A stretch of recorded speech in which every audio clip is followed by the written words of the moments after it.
Can you guys hear me? Yeah, we can hear you. We were just ignoring you. Ignoring me? Okay, all right, got it.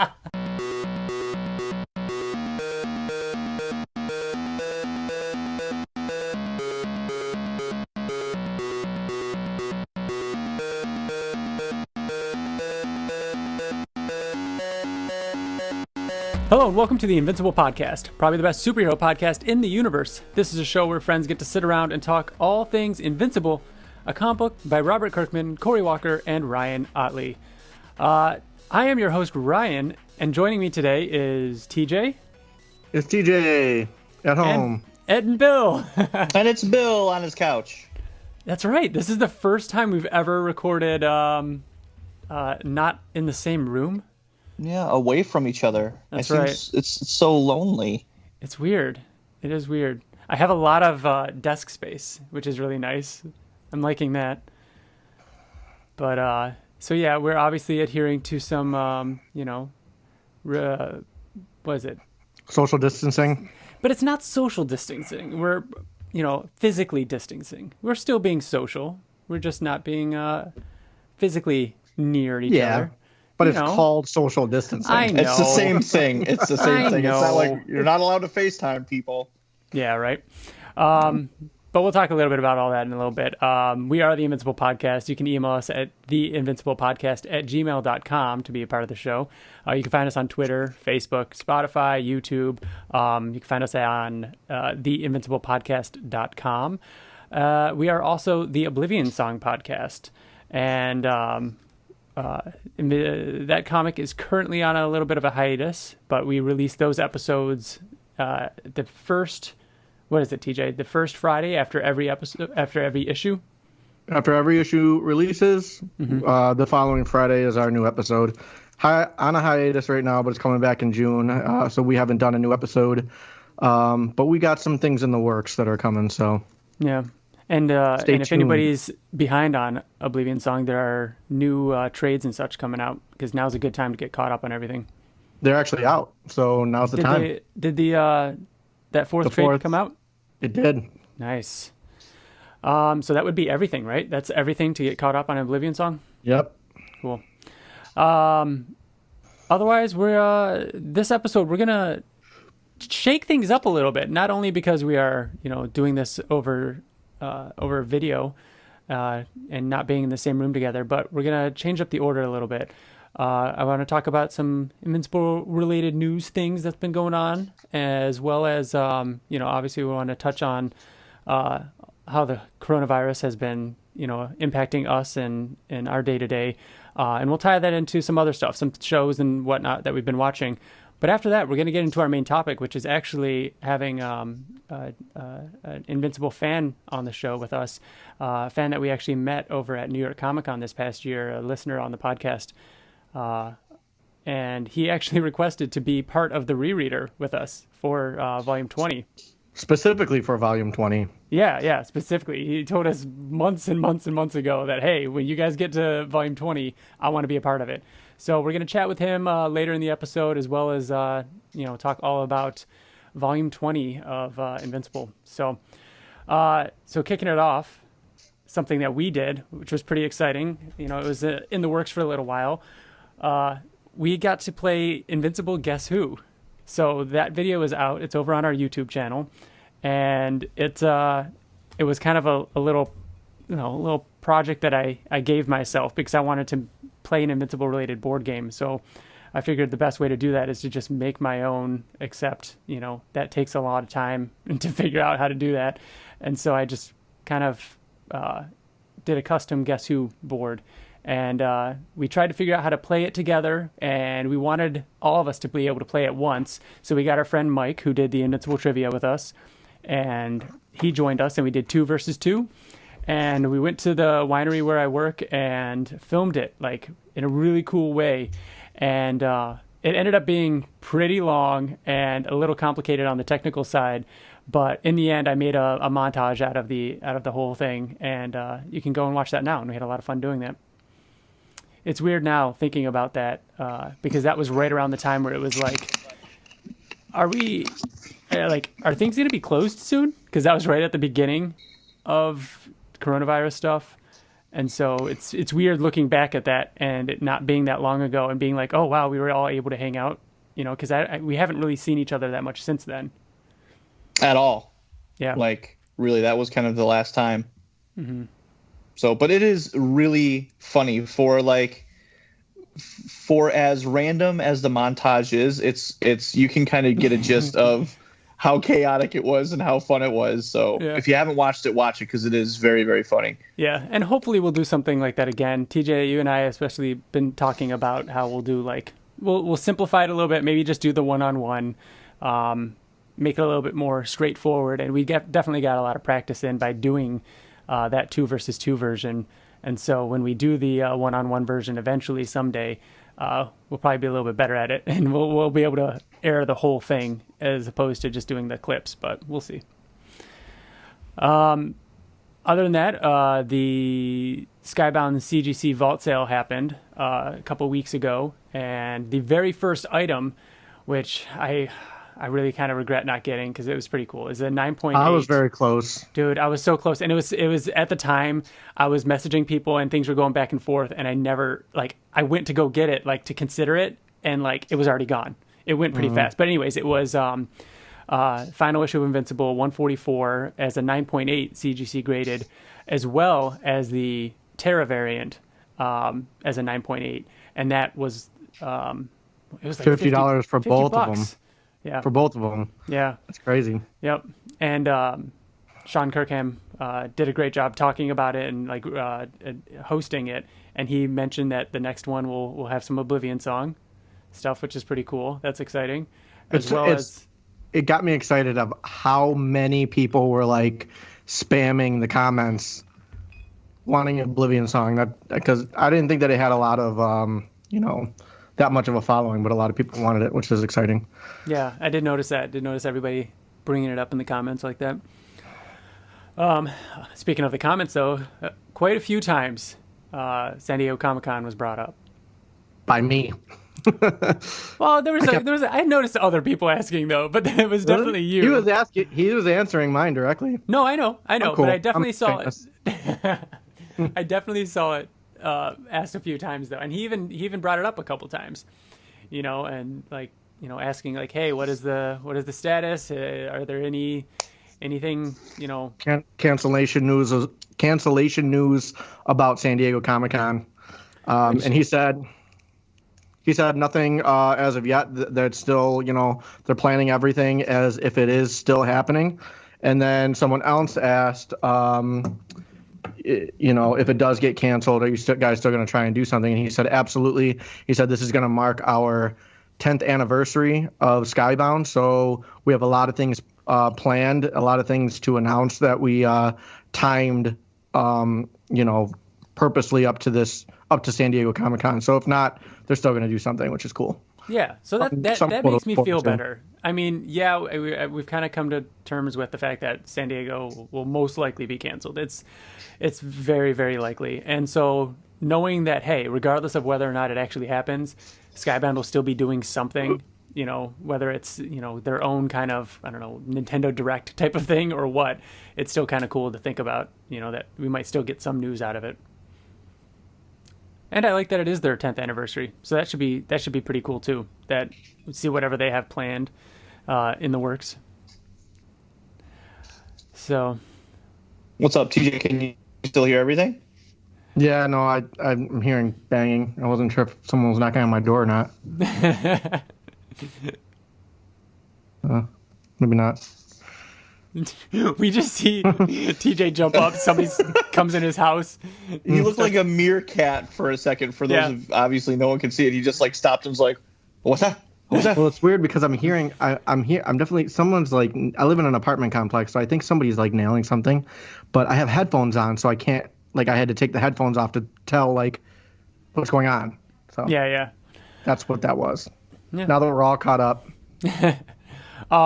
But kind of piggybacking off that San Diego Comic-Con thing, Free Comic Book Day has also been, well, I can't say also because we don't know anything about San Diego yet, but Free Comic Book Day has been officially postponed. That would have been the, I want to say the first week in May. It was May 2nd or something like that, but first week of May. And the only reason why we bring this up is because there was that reprint of Invincible issue 1 that was going to be a free comic book day thing, and aptly timed with the probably the announcements of Skybound 10th anniversary, and hopefully a little bit of something about the animated series or something, just reminding people, or just to get Invincible back out in the public eye. But they said it's officially not canceled, but it will be postponed. So we'll see how that goes. I mean, everything's kind of a mess right now with Diamond distributors and what comic shops are going to look like at the end of all this. So we'll see.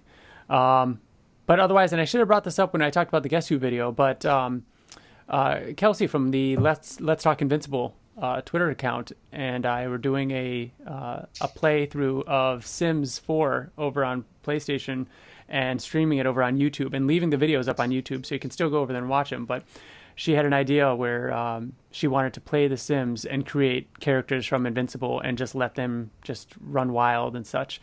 So we fooled around in it last Sunday, and we're going to try and do this every now and then where we just pop in and create characters and let them do things. But we created Mark and Eve and Marky and Tara and put them all in a household and just watch their shenanigans. Is that what I saw on Twitter? I saw a Tara where she's the one who's put that up, right? Probably, yeah. The Tara of her in her like Tara suit, like in the Invincible suit. Yeah. I don't think that was her. No, who was that? I saw that on Twitter. Someone said I made Tara. That was Animal Crossing. Yeah. Oh, okay. Which was awesome, by the way. Like, that was really cool. that. That looks really good. No, but we made them in Sims 4, and it's just funny watching like someone who looks like Eve like talk to Marky about airplanes, and then goes sits on Marky's bed and eats a bowl of soup or something. Like, it's just really random. It's just funny. And then we created horrible iterations of Alan and Talia that because you're pretty limited with The Sims 4. You obviously can't make someone with one eye, so it's a very humanoid looking version of each of them, and we're going to have them live in the same neighborhood and stuff like that and just kind of fool around. But so keep an eye on both our Twitter account as well as Let's Talk Invincible Twitter account in order to find out when we're playing the next one and or when we're streaming the next one. But like I said, they're on YouTube as well as the Guess Who video. So check those out.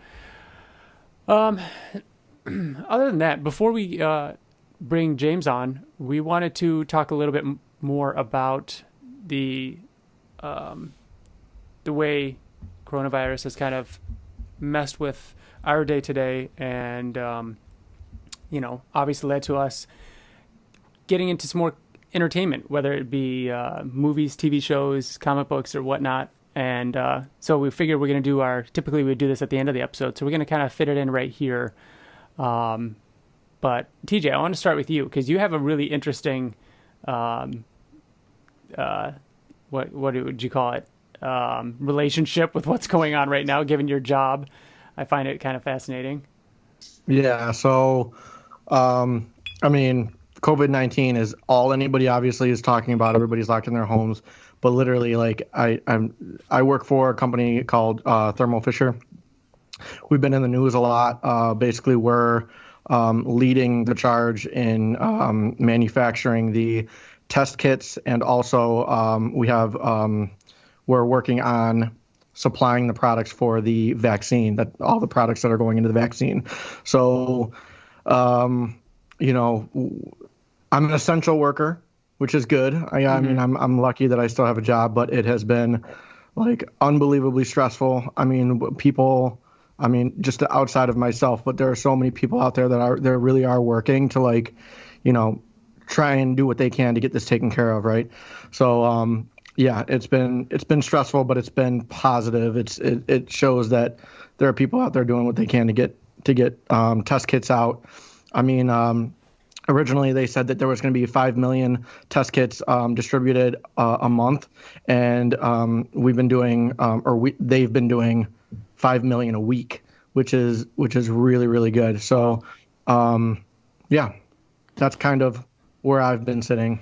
Now, other than, and we'll just go around to each of us before we talk about some of the shows and stuff. But Bill, like, you're the one with kids and everything like that. What is it? I haven't even talked to you about what you guys are doing. Like, how does Riker and Remy understand why you guys aren't able to go places or do things? I mean, or has it not really impacted them that much? I mean, obviously school, right? Yeah, schools, that's weird, but I mean, a lot of parents are dealing with that. It just feels like an extended summer vacation, but we still have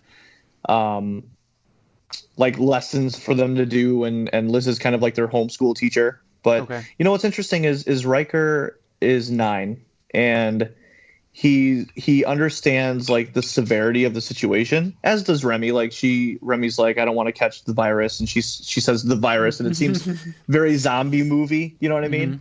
But the other day, like, it was very strange because Riker knows pretty much everything about it. You know what I mean? Like, He knows what the symptoms are and like how you get it and all that stuff. So he was sitting on the couch with us, and we were watching Bloodshot because it was one of those on-demand movies that you can rent. Yeah. And we rented it. He wanted to watch it, and we did. But he's sitting there, and all of a sudden he starts breathing really heavily, and he's like, I'm feeling like I can't breathe right now. Like, I don't know. So he's feeling like how I feel, where as an adult you're like, oh my God, is this just anxiety, or is this like a symptom? So he's been very, very anxious about it all, which is really hard. Yeah. Because and I'm sure you guys know, like you just have bouts of like anxiety, and you're tight chested, and it's hard to kind of like work through it. So that's the hardest part. But I mean, other than that, it's like, well, I'm essential too, believe it or not. So, managing my customers' accounts and stuff like that. But our store is closed. We can't let anybody in, so there's no contact, and our store is sterile. But, I come home and strip down and shower right away and stuff like that. So we're just being cautious, and it hasn't hit really anyone in our circle, I think, yet. So are you still actively going into work? Yeah, I'm going to my store, but the showroom's locked. Like, so couldn't you work from home, or you can't? That's like the next step. You know what I mean? There's steps in which like we took. And right now the company feels like this is an okay way to operate. And I do too, frankly. Like, I was last week Monday, it was like business as usual, go in customers' homes and service their stuff. And I'm like, listen, I don't care what the company tells us to do. You guys aren't going in customers' houses. Yeah. And we were kind of like, 3 days ahead of the curve. And then a day before that the company announced it, in New York State especially, because like here is the worst. The city's the worst, but Erie County is pretty bad actually. I think I guess one benefit of being part of New York and how bad New York City is that it applies to everybody. So New York was on lockdown pretty quickly and early on in all of this. So even though most of that was for the city, everywhere else got to benefit from shutting down and holding up. Right. But sorry, go on. No, that's pretty much it. So yeah, life has been, I mean, it's weird. It's very strange going to work every day. It's very strange, it's so just weird, being man. out on the street. It hasn't quite gotten, like, I haven't quite gotten used to it, but I feel like I'm slowly starting to actually get used to it, which is really weird. The first couple weeks, like a week and a half ago or so, was the weirdest, where everything had just stopped. And I talked to you a little bit about it, Bill, and like you talked about, and even TJ a little bit about how stressful it is, and how like the weird anxiety that is tied to this, and the obsession with tracking the news and reading things and hearing about what's next, and which I don't anymore and feeling it getting closer and closer. And that's what I talked to you about how like I told you, I was like, I have to stop stop looking at things and reading things and because it's bad and it's going to get worse, and there's nothing I can do about it. All we can do is what we are doing, is just being safe and careful in that. So all three of us are actively working right now. Yeah, and, so I'm still going in. I'm still considered essential, but we, like Bill, we've closed off, somewhat of our operations. But because of that, we're getting, the business is not doing as well. You know what I mean? Like, we're not getting nearly as many customers. Of course not. So we're cut back on hours. I mean, my hours have been cut severely, and I know people that have lost jobs already. Like, it's to the point where we're seeing it everywhere. But what were you saying, TJ? Just like, we're all still working, and we're lucky to Oh yeah. be working, but at the same time, like literally, I go to work, and as stressful as work is, then I come home, and I live alone, Yeah, so I don't dude. have any to play board games with. But like I can't see you guys, I can't see any of my other friends, can't go out anywhere. I've been like pulling my hair out. So Yeah. literally, it's work and home, and there's nothing good at work, and there's nothing good at home. So it's just like it's stressful. It's stressful. I bet. I feel really bad for you and anyone that has to be home alone during There's this. so many you know? people that have it so much worse than I than know. me and us, and you know what I mean. It's just it sucks. What's weird is at the height of my anxiety, because I was every morning I would wake up and I would search coronavirus and then hit news, Yep. and I would just read everything, and I was all over Facebook. And honest to God, Ryan, since you and I talked about like 5 days ago, Yeah. maybe a week ago, About a week. I don't do that anymore. I don't do that anymore because like you said, it's you know that it's going to get worse, and you just have to be careful. That's it. And It's knowing all like, that isn't changing what I'm doing. Yeah, once I stopped doing that, I almost feel back to normal, except the way that it feels is how every day feels like when you wake up from a nightmare, and you kind of feel like, ugh, like that nightmare kind of sticks with you a little bit, you know what I mean? Like how you feel like you're still kind of in that dream, and your whole day feels like that. So it's just fucking it's so It is weird so that weird. it's so weird that we're living through this. It's so weird that my kids are like have this to talk about. Like they didn't go to school for an entire year almost. Like it's just You walk insane. into a grocery store, and there are aisles upon aisles that are completely empty. That is straight out of a movie. Yeah. That's and insane people that we're living looking through that. straight down, not looking at you, staying. It's so weird. Like if With someone masks walks, on and gloves if I'm on. in an aisle, like a small aisle, someone turns the corner and they will wait for me to leave the aisle, and I will do the same thing. Like it's just instinct now. It's so fucking weird. Like How we're all watching becoming. watching movies and TV shows where people hug and shake Yes. hands. I'm like, ugh. Yeah. Like that's so fucking weird. Yeah. Yeah. It was the other day. It was a Saturday or Sunday. I think it was a Sunday afternoon, and I was driving down like a main road around us, and it was dead. No cars around. And it felt like everything feels like when you go on a trip and you wake up at like 2 or 3 in the morning to get a head start on that long drive, and everything around you is just all those roads that are just completely empty and nothing's open yet, and it's that's what it feels like. And it's that It feels weird, like a funny, too, because weird nightmare. We all live in like New York, like Buffalo, Niagara Falls area, but like we also follow Kind of Funny, and they live in San Francisco, and it's always busy they're there. on And they were lockdown. talking about how like if they have to go out for essentials, there's normally no parking spots everywhere. The city is always like tons of people out, and they say when they go out now, it's like a zombie movie. It's like a desert wasteland. It's just there's parking spots everywhere. There's just nobody out, and it's creepy. It's crazy to think about, and we're living through that in real life. I know. And it's really interesting, and we're not going to dwell on it too much longer because, like we said, I mean, it's not worth, it's nice to talk about it. It's nice to show the solidarity and everything like that, and to As we've been saying, like it's not. And we want to.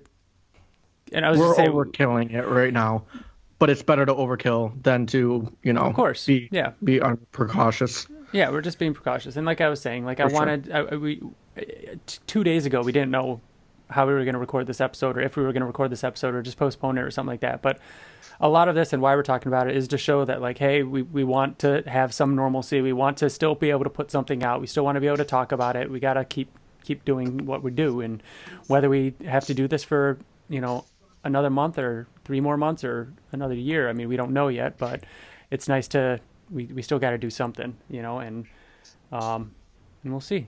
Like I said, so there was something else I was going to say, though. Oh, yeah, and the impact that this is going to have on not only comic shops, like I mentioned earlier, but movie theaters and video games and movies getting delayed and shows, and all of media is going to be seen for years from now, Which is There's so much. It's just like a writer's strike, but more. Yeah, there's so much that like we take advantage of that we don't think about. For instance, I've been waiting for Outer Worlds to come out on the Switch. And I've been waiting to buy that for the Switch, and it was supposed to come out in March. Well, guess what? It got delayed until I think June or July because of this. And thank God video games are like digital, you know what I mean? But like the games that are coming out now are good, but what about the games that are in development? Oh yeah. Like everything is on shutdown. It's crazy. I think there are some good things that will come out of this too. Like a lot of things that we haven't been doing that people think like we probably should have been doing this all along. Like they're probably, even when we come out of this, I can see some things changing to keep like some sense of social distancing still happening in grocery stores and in highly populated areas. I can see something like that happening. It's weird to think that like even 6 months from now, even if this goes away and things are somewhat back to normal, do you think people are going to feel comfortable being in a crowded movie theater next to strangers, or going to a place like San Diego Comic-Con or a convention where you're shoulder to shoulder with strangers, like sweating? If it does go back to normal, it would take years. Yeah. It would have to be after a vaccine, like for people to feel like it's safe, because Like it's safe, yeah. you know, I don't know. It's bizarre, man. It's really crazy that Yeah. we're living through this, and it's weird to think that the last time we recorded an episode, after we finished recording that episode, we talked together after the mics were off for like a half hour about whether or not this is going to be a big deal, whether or not it's going to get here, and how serious it's going to be impacting us, and it feels like that was a year ago. Like that whole month was crazy. So it's weird to think where we're going to be a month from now when we record this next episode, and how much has changed and what we've learned, and we'll see. That's all we're kind of doing right now, is going day to day. So, but that's all. So I don't have much else. Oh yeah, because we're all holed up. TJ, what have you been watching, reading, playing? What have you been doing? Things. Tell me about them. So I started this new show that is really, really, really, really good. It's called The Outsider, and it's on HBO. Okay. And what was that? I was just moving something on my computer. Go ahead. Thought I heard something. It sounded something eerie. I heard. But anyways, yeah, it's called The Outsider, and it's awesome. It's like, it's creepy, but like not like horror creepy. Like Ryan, you could watch it easily, but it's definitely. I love how that's the barometer. It is because you hate anything horror. But no, it is really, really good. The story is so good, and how do you? What is the genre other than creepy? Like, is it modern day? Is it alien? Is it sci-fi? Is it mystery? It's like it's a mystery. Like it's a crime mystery mixed with horror. Like I would say horror, right? Do you know what the premise is? Yeah, I watched the first 2 episodes. It's supernatural. It's a supernatural. Yeah. Is it like It's Eldritch horror, or you know what I mean? Like, is it like what is that called? That's Lovecraftian. Yeah, kind like of, Lovecraftian. right? Yeah. I don't know what that is. Cthulhu. Yes. Yeah, I would say it's like that. Okay. But basically, like, yeah, it's a mystery, and obviously it's in a town of people that don't believe in like supernatural stuff. So it's like them trying to work through it, and like the reveals in the show are so good. It's so good. Like once you really get into the show, like get a couple episodes in, just like any show, it's awesome. But it's like you have to give it that chance, because I don't want to. It's not slow, but it's very story driven. Like Bill, how would you say Shawshank Redemption is? Like if I came to you and I said that Shawshank Redemption is slow, yeah, but it's not. Like it's like really good story. It's like that. You know what I mean? So right. Yeah, that's awesome. So I recommend that. I think you guys would both love it. I do like it. I don't know why we haven't finished it. So yeah, keep going. All right, I'll check it out. Speaking of HBO, did either of you watch Westworld yet? The new season? No, fuck no. No.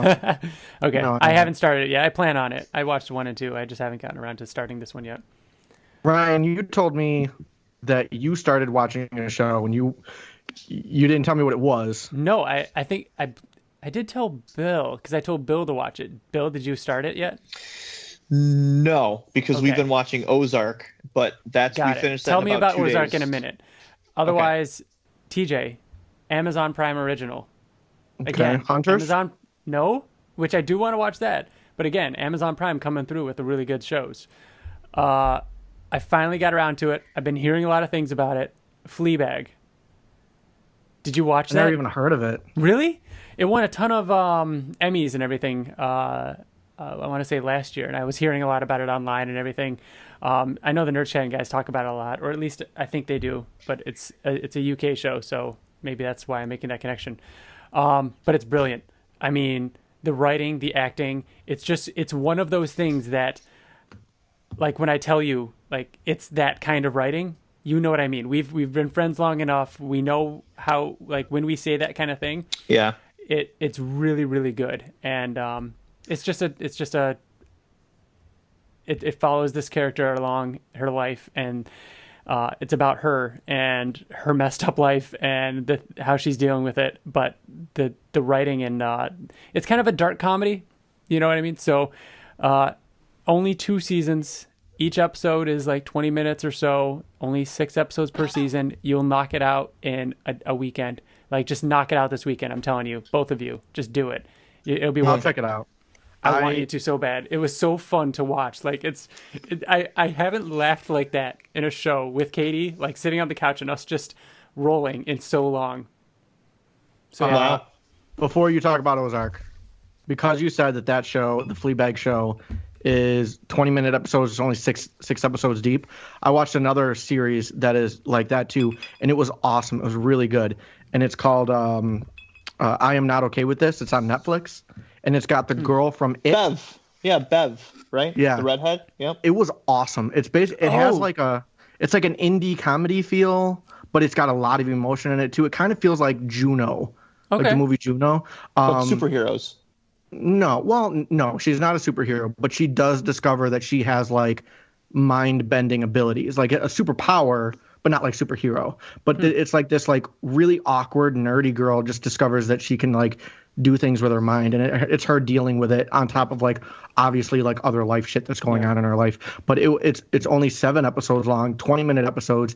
I killed it in like literally one night, and then I watched the finale the next morning. It's super quick.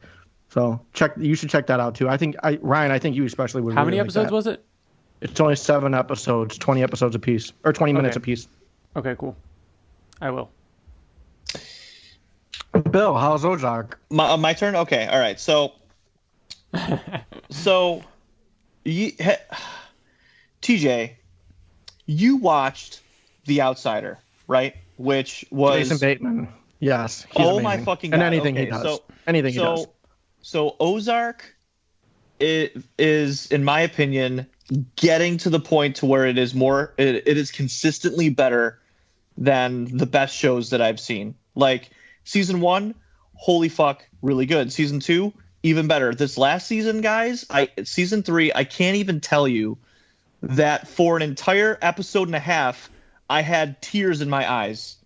Like it took something that was so real. Like it took just like, because these shows, you know, drug cartels and all that stuff, like people die, right? And it's surprising. But when big people die, it's just kind of supposed to be like kind of like, you know, holy shit, that was crazy. But it was so real that I couldn't hold back the emotion. It is so fucking good. Jason Bateman is fucking incredible with it. He might be my favorite actor. It's funny you say like that Ozark, because like I also watched the first 2 episodes of Ozark. I thought it was good, but just not enough to continue it. Probably the same thing as like how long has the show been going on? It kind of got away from three seasons. 3 seasons. I feel like I've been hearing about the show for like 6 years. I got to be confusing it with another thing. No, it's probably because it pops up and it's really, really hot for about 2 weeks because people binge it like Netflix shows. Is it consistent every year, or does it take a couple years for a season to come out? I don't know. I don't have a good answer for you. It feels like it's been a while since season 2, but I don't know. Okay, then it's probably what I'm thinking of. But yeah, because, all right. Is this the one where I remember like season 1, you saying that it was like Breaking Bad levels of like anxiety, stress of you watching it, like it gets crazy where it's uncomfortable. Yeah. The first 2 seasons are like that because they're really establishing like what they do, you know what I mean? And the third season is now they're in this world, so the drama changes, but it's not It's never boring. Like it's never something that's uninteresting or anything like that. You know how Breaking Bad had like a season that like when Hank was like collecting minerals and it was just fucking random. Like this is kind of stupid. I don't understand why it doesn't do that. Like that's why I'm saying it's consistently always better than the last season. Okay. So watch it. It's like Issues of Oblivion song. It's just very consistent. Yep. Cool. Mm-hmm. Any other shows that you guys have been watching? I've watched a lot of movies. Me and Liz rented Jojo Rabbit. Dude, TJ, holy shit! Really need to see that. Our friend Mike told us I saw it in theaters. TJ, Jojo Rabbit, the part that I'm talking about. Holy shit! When he hugs, do you need me to take my headphones off for a second? No. Because I don't want to ruin it for anybody else that's listening either. Okay. But yeah, it's such a good movie. Like Katie and I should rent it. The feel of the movie is it's strange, but like in a good way. It's awesome. But yeah, definitely see it if you haven't seen Jojo Rabbit. It's very good. What's it's Takei Wakiti or Wakai Tai or whatever? Taika. So have you guys seen like What They Do in the Darkness or I know of it. Yeah. I watched the first episode. And you've seen Thor, you've seen stuff that he does, right? Yeah, so you know what kind of movie it is, you know what kind of writing and directing he does. He's very like out there funny. This movie he plays Hitler. He plays an imaginary Hitler. I've seen it and stuff. What you've seen is like very like slapstick making fun of it, but then he kind of slowly transforms into like don't give anything away. I feel like what real Hitler would be, and it's incredible. Like it's so good. And everyone in it is fantastic. Sam Rockwell is fucking awesome. Sam Rockwell is anything he does. Just oh my God, same thing. He's amazing. It was incredible. It was very good. It was very good movie. That was the one I was rooting for to win the Oscar, but I knew it wasn't going to. Finally watched Whiplash. Oh yeah, we talked and about you wouldn't talk to it. But you wouldn't. You were like, we have to talk about it in person. But this is as close as it's going to get. Well, so, no, Ryan, what did you think? We talked a little bit about it in person after the Guess Who, but we were kind of trying to run and wrap up. That's right. That's right. Yeah. So we did talk about it a little bit, and you guys were telling me about the Weird Al video, but I still haven't watched. But I loved it. It was very, very good. There was a couple things that felt a little out of place to me, but it is totally like it's one of those things where. Like, if TJ says is it your favorite movie of all time, or just your favorite in the last 10 years? It's my favorite movie of all time. Of all time? It's my favorite movie. I think so. Yeah. It's one of those things where I'm so like, much. I can't say you're crazy. You know what I mean? I can say you're crazy. I mean, I'm not. No, I can't say you're crazy. It's like me with Eternal Sunshine or something. You know what I mean? Like, yeah, okay. It's not. I think a lot of people would watch Eternal Sunshine and think the same thing.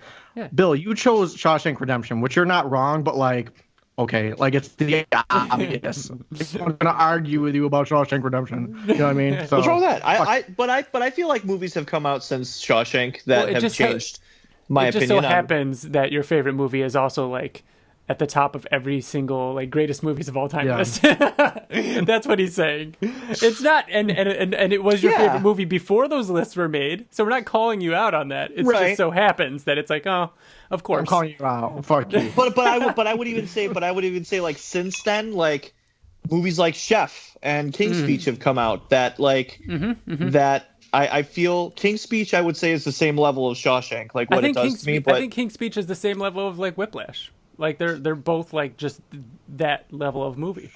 Mm-hmm. So Robert Kirkman tweeted out a couple days ago a list of like somebody kept retweeting like the top 5 movies that you watch the most in your life. Yeah. And I started doing a list because I was going to post it, but I couldn't post it because there's so many. It's so hard. But my number one movie that I've watched the most in my life it's clear number 1, but it's not on my top 5 favorite movies, which is kind of strange. Really? My number one most watched movie. My number one most watched movie in life is As Good as It Gets. Oh. I watch that TJ? movie constantly. It is on TV all the time, and whenever it's on, I have to watch it. I feel like that means it needs to be in your top. Hey, Liz. It's in my top 10. Can you hear Liz? If she talks loudly, yes. Okay, Liz, make sure you talk loud enough so everyone can hear, but When was the last time we watched As Good as It Gets? Probably like 3 months ago. You're crazy. We just watched it on Netflix like 2 days ago. Dude, it's since it's been on Netflix, I've watched it twice, like within the last couple months. It's That's always one on of those AMC, movies- and I always watch it every time it's on. And the you whole guys thing. you guys are gonna flip out. That's one of those movies that I don't think I've sat and seen the entire thing front to back. I've seen the entire movie in pieces like 50 times. But Ryan, never... that's another like feel good movie that you would fucking love. Like I know your taste in movies, you would love that movie. It's like Chef, dude. To me, it's like Walter Chef. Mitty. It's like, Exactly. It's like Yeah. that. It's It's like not a it- movie that you have to overthink. It doesn't have a lot of like barriers to it. It's just Yeah. people interacting with people. And I that's mean, what I know is. it. I know the movie just because of all the pieces of it I've seen. But yeah, I am very far into Zelda Breath of the Wild. I probably got about 15 to 20% left, and I'll be satisfied with how much I put into it. And after that, I don't know what I'm going to go on to playing next. I know that Final Fantasy VII Remake will be out soon, within the week. Bill, are you getting that? So I've thought about it, Ryan. Yeah. Did you play the demo, Bill? And yes, TJ, what movie? What movie? You know, I've been giving a lot of thought to that, and I have an answer for you. And no, it's as good as it gets. I know it. It's as good as it gets. When, It is when she's like, "You want to go dancing?" and he's like, "I've been giving a lot of thought to that." That's right. No, Yeah, that's right. That's right. I And she's like don't half think- standing. yeah. I don't think I'm gonna buy it, Ryan. All right. I played the demo. I think that it's a stripped down version of what Final Fantasy to me always kind of was. It feels very like it feels like a 90s hack and slash game. It didn't even feel good to me. Like, And I'm going to ask you a question, Bill, and this isn't calling you out in any way. Do it. okay, do When it. was the last time you yes, played a ow. turn-based RPG? I just played through Final Fantasy VIII again on my Vita within the last year. Okay. What is the newest turn-based RPG you've played? Have you played a turn-based this, RPG within the last like 10 Final years? Fantasy 15. Final Fantasy 15. I played and beat. Was 15 turn-based? Oh yeah, they did make that one turn-based, didn't they? No, it wasn't turn-based. It was auto fighting, where you just Yeah, yeah. automatically attack, and then you can kind of do magic and It's stuff so like that. it's so interesting to me that you're such a fan of like old school turn-based RPGs, but you don't play a lot of like the more recent ones. No. What's that one What? that I played on Switch? You didn't play Persona, did you? No, I didn't play Persona. It was like Octopath? not Octopath. Before Dream, the something. Oh my gosh, dude! I played the shit out of it. Oh, I feel can't think so of it. bad that I can't think of it. I can't think of it. But I don't know. It just didn't feel right to me. I am going to be playing the shit out of Resident Evil 3 tomorrow night at I midnight. thought you were already playing it. Isn't that already out or no? No, the demo came out, and I have been playing that every day. Oh, nice. The same 15 minutes. Yeah. We're gonna start wrapping this up so we can move on to our chat with James in a minute. But any other things we've been reading, watching, and so on? I mean, we finished Curse of the White Knight, which Unbelievable. was just Unbelievable. great. TJ, I can't wait. You got to just read it. Oh, I read it. Are I you told you I was caught gonna up read the whole thing. completely? Yeah, I told you I was gonna No, you read it when the didn't. final Yes. issue came out. Okay. Did the I didn't final know issue that. come out? Yes, but you didn't say you finished it. Oh yeah, I finished it. All right. Yeah, I so finished. no, How do so you not obviously- text us during obvi- things of So like? no spoilers. No spoilers. But the reason why I waited, so I read them issue to issue up till the 4th issue, Yeah. and then I stopped reading it. And once I got to a certain point, I was like, screw it, I'm just gonna wait for the final issue to come out, reread the whole thing as one big saga, to just sit down and plow through it, Yeah. just to read it as one full story without waiting in between. So I read it in one sitting, and that's why I didn't say anything to you guys in between, because there was no in between. But Yeah. it was amazing.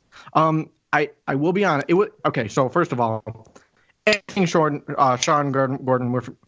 Gordon Murphy does is fucking incredible. Anything. His art, his writing is incredible. Yeah, and this was awesome too. Everything that related back to the animated series and the old movies, like, was awesome. I can bring up honestly, like, the last issue was the best issue, 100%. Like, not even close. Oh my god! Second to last issue was the best. No way. The fact that it's an argument just goes to show how good every issue is. Because TJ, you're not crazy, but I just disagree. The second to last issue, Bill, I will give you this. The second to last issue had the best single moment and line. Yeah, and we're talking about the same thing. Yeah, we are. It's obvious that we know what it is. That was just worth the whole series. But I'll be honest to say that, like, call me crazy, but I prefer the first story over Curse.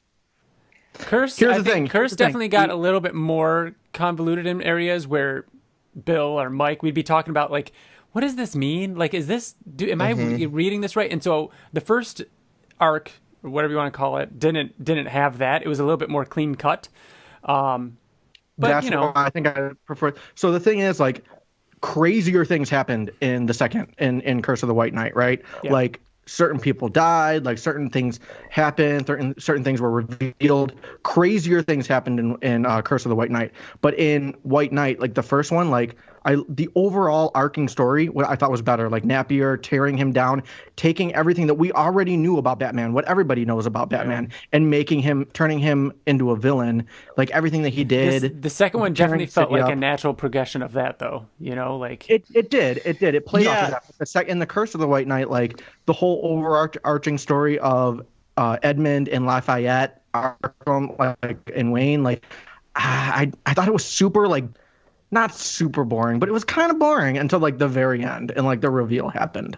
Like, I just thought it was anytime they talked about them and I was reading, like, their journals, I just didn't care. That's the only negative thing that I could say about it. It was still fucking amazing. I still loved it. Yeah, it was great. Loved it too. Last thing, I don't know if I told you this, TJ, but I got God Country because you read that. Did right? you? I got it. I haven't read it yet, but it's right here, and I'm going to be reading it probably tomorrow. I was just waiting to get through this. It's supposed to be a show soon. Like, they announced that at New York Comic Con the year before last, and it still hasn't. Anything that is soon is now later. So yeah. It's last week at some point. TJ, this is funny. You'll think this is funny. Ryan, you probably will too. But I met Riker at Boy Scouts, and then we walked down the street on Main Street in Tonawanda where Pulp 716 is the comic shop. So me, Liz, Riker, Remy walked there, and we were just walking around the comic shop getting, like, hot chocolate and stuff to walk back. And Riker saw something on the shelf, and he's like, "Something is killing the children?" And he's like, "What is so good? It is so good." He's like, "What is that?" And I'm like, "Oh, that's TJ told me about that. Apparently it's really good." God. And he's like, "But something is killing the children." It was just funny, like, because he was on, like, the other side of the aisle, so I couldn't see him. All I hear is him say is, like, "Something's killing the children," like, reading the cover of it. It was so my God! Imagine if you it's written by James Tynion, James Tynion, who's currently the main writer on Batman right now, and it's awesome. It's really, really good. Nice. Well, that's funny. But speaking of like seasons and stuff, we were talking about. Okay, so Future Man, and I was watching Future Man. Oh, I remember when you were watching Future Man season 2. I watched all of them. Wow. So it's weird to think, like, in terms of Invincible, years ago when they announced Future Man, they announced it. What? Yeah. Future Man. Oh yeah. But when they announced Future Man, I remember us talking about, like, another Seth Rogen and Evan Goldberg show. Like, what the fuck? And it was like, it wasn't the first. It was enough for us to be like, damn, like, cool, I'm excited for it. But at the same time, like, get to Invincible. That show that we were talking about is now ending. It's on its third season. That's crazy. I remember we still have no Invincible movie news. We even talked about how, like, man, does that mean that James whatever, or no, not James Hart, I forgot the actor's name in Future Man. Joshua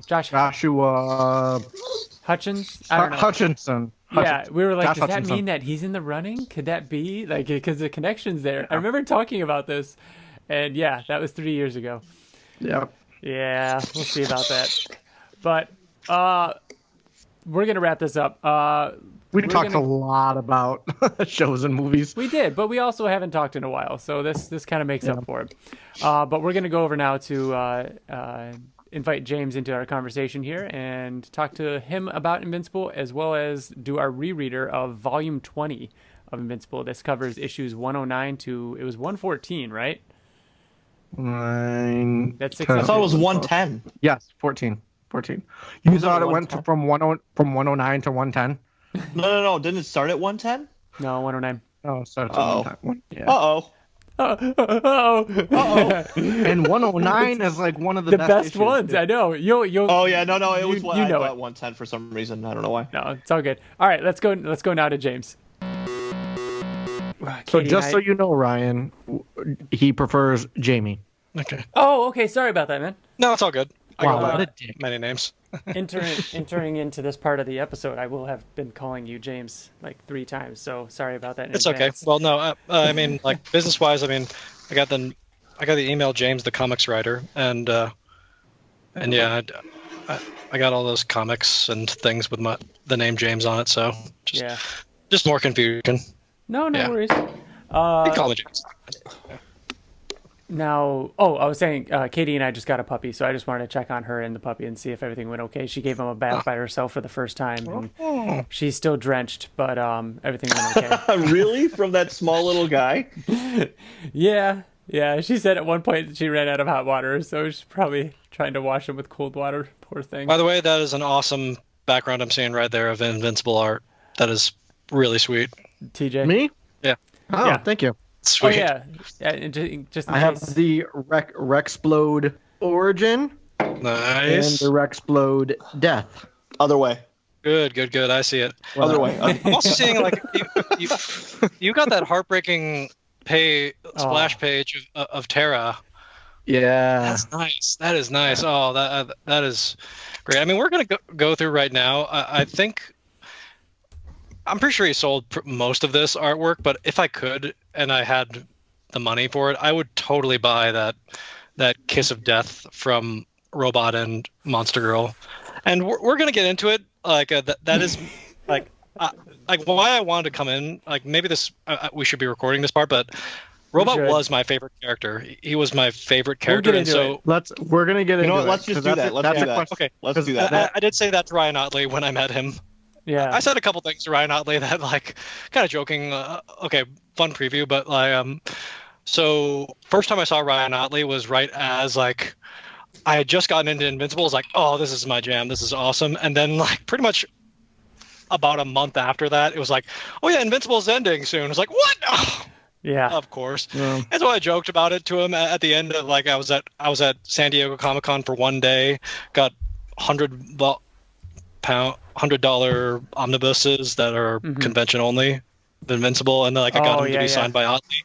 And I was like, this is sweet. And I was like, totally, because he like no one was really, he still wasn't the Spider-Man artist. He was just the Invincible artist. So his lines weren't long and so you could really talk to him. And I just like was like, you know, talking to, and like, and at one point I just like kind of like joking said like, oh, why are you leaving? Why? He's like, oh, I'm just getting tired with monthlies, man. I was like, okay, all right. And then later on, I come back and I have like the third, and I get him to sign it. I say, you lied to me, man. I was like, I did? I was like, yeah, you told me you were done with monthlies. And then I see the Spider-Man. I was like, can you forgive me? He's like, yeah, I forgive you. Yeah. I remember when he was being all shady about what he was working on next and asking him and everything like that, which, you know, is understandable. But I want to keep all that in the episode. So we're just going into it. Yeah, So we'll talk about it again in the episode. Yeah, and I'm saying we're just going to keep it all in. Let's just use this. But joining us now, obviously, is and I've been saying your name wrong. This is Jamie Kelly. How are you doing, man? Well, I go by both, so it's fine. It works. Yeah. Yeah. Now, where are you located, man? I live in the San Francisco Bay Area. Oh, cool. No way. I live in the small town of Alameda. Like our big claim to fame is that MythBusters and Matrix Reloaded were shot at our abandoned naval base. Yeah. So the Alameda Naval Base. I remember seeing that all the time when they watching MythBusters. Yeah. That's Very our. Cool. Well, we got a couple other big famous things and famous celebrities, but everyone's got one or two. Mm-hmm. So you just mentioned San Diego Comic-Con, and we actually got to meet you at New York Comic-Con this past October. Yeah. So you get out to all the cons, huh? I try to. I am a full disclosure. I am a comic book writer, amateur comic book writer, but a comic book writer. My comic, shameless plug, on Comixology, you can buy for only $1. Actually 99 cents. It's even better than $1. Save that penny. Is Grim and Gritty. It's a weird comic. The best way I describe it is it's Sin City meets Roger Rabbit. It's about a foul-mouthed, chain-smoking squirrel named Sid. It's drawn beautifully by Louis Chichon. The first issue's been up for a while. I'm sitting on a ton more issues, and we have so many more ideas. And I'm also doing this other crazy comic about the Emperor Caligula. You can buy the first volume of that on Amazon. Mm-hmm. It's called Caligula Imperatore Insanum. So, and because of that, say that again. Okay, yeah, it's a bit of a tongue twister. Caligula Imperatore Imperatore. This is what the Ore. This is the name of the comic? Yeah. Spell that out for us. Do it one more time. Okay, Caligula, Caligula, Caligula, the Emperor. Imperatore Insamu. Okay, now I think I spelled it wrong, but just good luck. Anyways, by the way, my comics are not for kiddies, so don't show my comics to your kids. Yeah. Oh, the disclaimer for this one is graphic sexuality, gore, sadistic violence. Yes, all right. That happens. Yes. Add to cart. Okay, thank you. Yeah. Well, if I ever see you at the con, you have it with you. I'll sign it for you. I just got Grim and Gritty while you were talking over on Comixology, so I will check this out later. I didn't know. I should have told me sooner. I would have had this read before you came on. Okay. That's awesome. Well, I'll have to check it out later, though. I'd love to hear your thoughts later, and I could send you all my other ones I've done so far. Yeah. So I do get. I've been going to Emerald City as a professional. And I went to a couple times to New York as a professional, and I'm trying to slowly get into the selling game, but that's just another step. But at the same time, I'm also a big fan. Yeah, always, and that's why I'm on here to just talk about Invincible because I love Invincible, and kind of like what you were getting for the start of the story was, I first saw TJ it was New York Comic Con 18, and it was the first day. It was Thursday, and I just saw this guy in this awesome Invincible jacket. Yeah, we were downstairs. I remember that. And I walked up. I was like, "That is awesome! Where did you get that? I want that." And he said it was a custom made. And I was like, "Wait a minute, that voice sounds familiar." Then I was like, "Oh, it's TJ from Invincible Podcast. Yes, I listen to all the time. Yes, I know totally who you are." I remember TJ telling us this. Yeah. TJ actually texted Bill and I like probably after you walked away. It was like, "Hey, someone just recognized me from the podcast just based off my hoodie." You made me feel like a little famous, which was cool. Well, you are to me. You guys got to interview Kirkman and Oddly. I mean, all you guys need is Walker, and you'll just get the trifecta. I know, man. Oh, Tell me about it. Love to have Walker on. And it's funny because then you gave that same sense to Bill a year later when Bill goes up during the Super Dinosaur panel at New York Comic Con this past October, and you're like, wait a minute, you recognized his voice and turned and looked at us, and we got to tell Bill that because didn't it sound like me and TJ arguing or something like that? Yeah. We were talking, and you're like, "Hey, wait a minute." Yeah. Well, no. First, you guys asked like a an Invincible themed Super Dinosaur question. We all met at the Super Dinosaur panel, and so that was like where I was like, wait a minute, and that voice was like, that's familiar. And then I heard you talking, I was like, oh, okay, it's you guys, guys. Yeah. What's up? And That's pretty cool. and like we talked a bit. It was like, yeah, we were all expecting. We're still so impatient, and I'm right there with you guys. Of just like I'm waiting for movie news, and I'm waiting for the animated series news. I'm still kind of like a bit holding my breath when it comes to the movie, just because it's like Seth Rogen's a busy man, and literally before this segment, too busy. We were just talking about that. Oh wow, Yeah. great minds think alike. Yeah, I don't say too busy. I mean, like I'm also a big fan of Game of Thrones. I do a Game of Thrones podcast, and I always maintain, like, I always defend George R. R. Martin. Do whatever you want, George. Just we're waiting. We're your fans. We're not your bitch. And so, yeah, I mean, but the Invincible animated series, like that is coming out. It's pretty obvious. Like I think we're gonna get previews soon, and I think it's coming out this year. Don't quote me on that. I think it is coming out this year, though. But yeah, and that'll be awesome. And I remember, like, this is so awesome being on your podcast, because I've like sent in messages and like shared my thoughts on like where the season's gonna go, and like I still maintain I think they're gonna probably do somewhere of the first 12 issues, maybe, but they could go more or they could go less. I have no idea. TJ has 3 seasons. So here's the biggest. It'll be 3 seasons. Here's the biggest question, and this kind of sets the barometer for where you think the season goes throughout it. In the first season, where do you think the Nolan and Mark fight is? Towards the end, towards the middle, towards the beginning? That is the big question. That is like, and kind of what I'm thinking is that is like I think that they might try to imitate the comic, although at the same time still taking the note that like Jim Valentino gave Kirkman is like, you can't like bury the big surprise. So I think it's going to be the first 3-ish episodes are going to be pretty normal as like, and kind of like it's kind of like well it's like, yeah, this is funny and nice, but like what's so special about this? And then at the end of the 3rd episode, that's when we're going to see Nolan do what he does to the Guardians, and then from that point on, and we could just slowly build off of that for the reckoning of kind of like an episode 11 or episode 7 final. That's when Nolan and Mark clash. I think I've come around to more of TJ's way of thinking. I used to think that, and I think now I'm thinking that the Guardians thing is going to happen after the first episode. Yeah. That's what I'm thinking too. The reason why I can't because there needs to be that hook. There needs to be that at the end of the first. There's got to be something like people. If this was a Batman animated series, people are going to be. They could extend that shit out, but no one knows who Invincible is. You know what I mean? So they got to hit hard, and they got to hit hard quick. So that's why I'm thinking the Guardians is going to be the end of the first episode, and the fight is. I agree. I agree with you, TJ. I think it's going to be in the first episode. That does make a lot of sense to me. The only reason I wonder whether or not that'll happen that way is just because we live in this like streaming age, and so we're a little bit more patient than we were before. That's true. People are willing to give it a couple episodes. Yeah, unless it comes out weekly. Oh yeah, well that's different.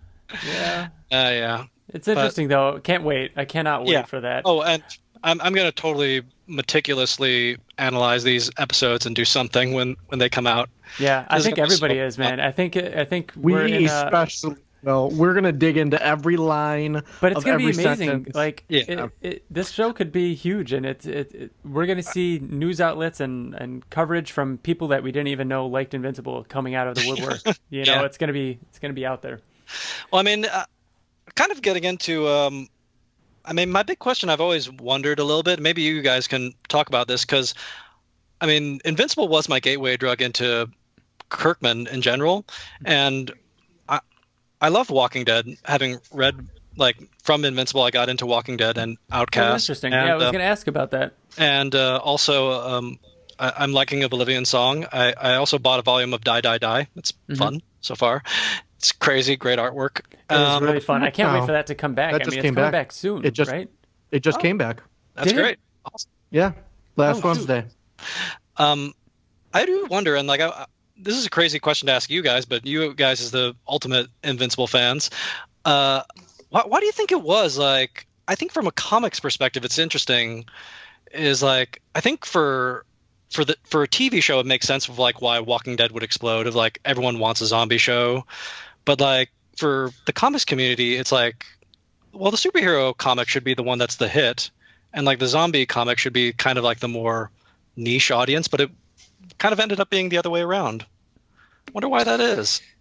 I think that's why I think it has something to do with like how I got into Kirkman, and it's because like there's so many everything that's in a comic book shop is superhero, and then the one thing that you see that's zombies, you're like, what? Like this is what I want. Like before there was zombie TV shows like The Walking Dead, we only had night, day, dawn, and then the remakes, and then 28 Days Later, like those things to kind of keep us. And then finally, like this other fucking forum, this other media source, like comics, and so that I think for me, like I read that before I read anything that was kind of superhero, and then it was Kirkman.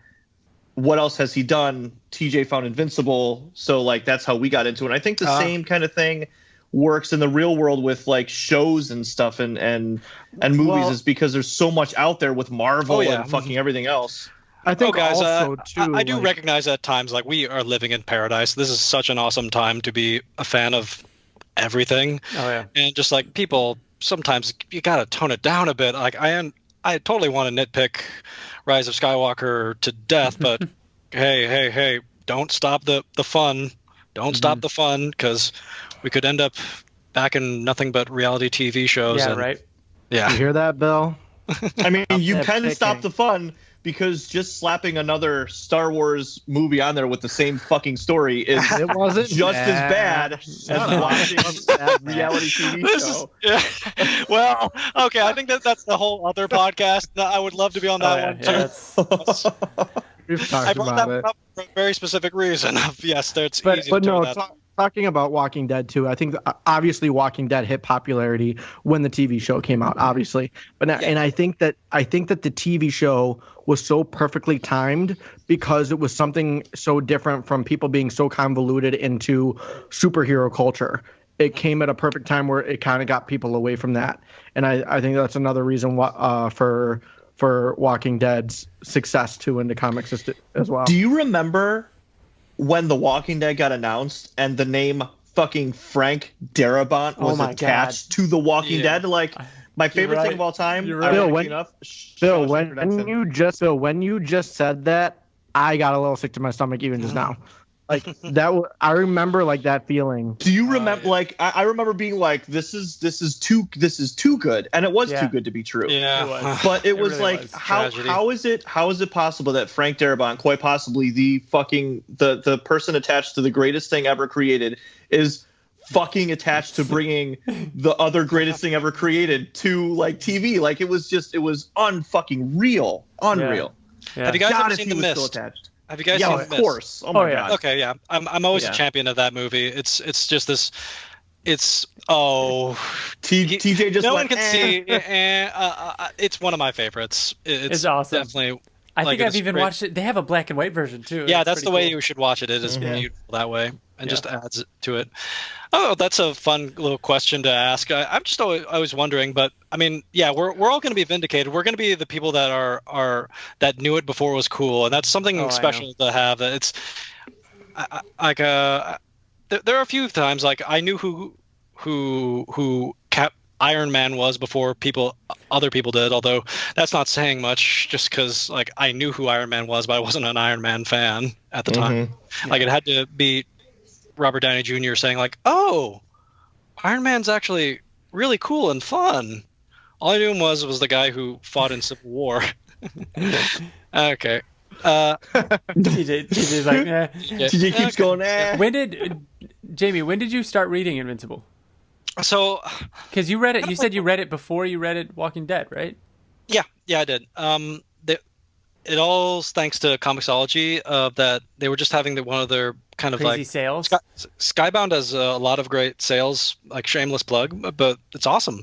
It's awesome, and They always have some kind of sale going on. It's crazy. yeah, it's great, and I use a tablet, so it's perfect, and so it's like the right size for reading, and so they were just having a sale, and I'd always heard like good things, just like you hear good things about Walking Dead, you hear good things about Invincible, and I'm not a horror guy, so like I gravitated more to Invincible, and it definitely was the age old story of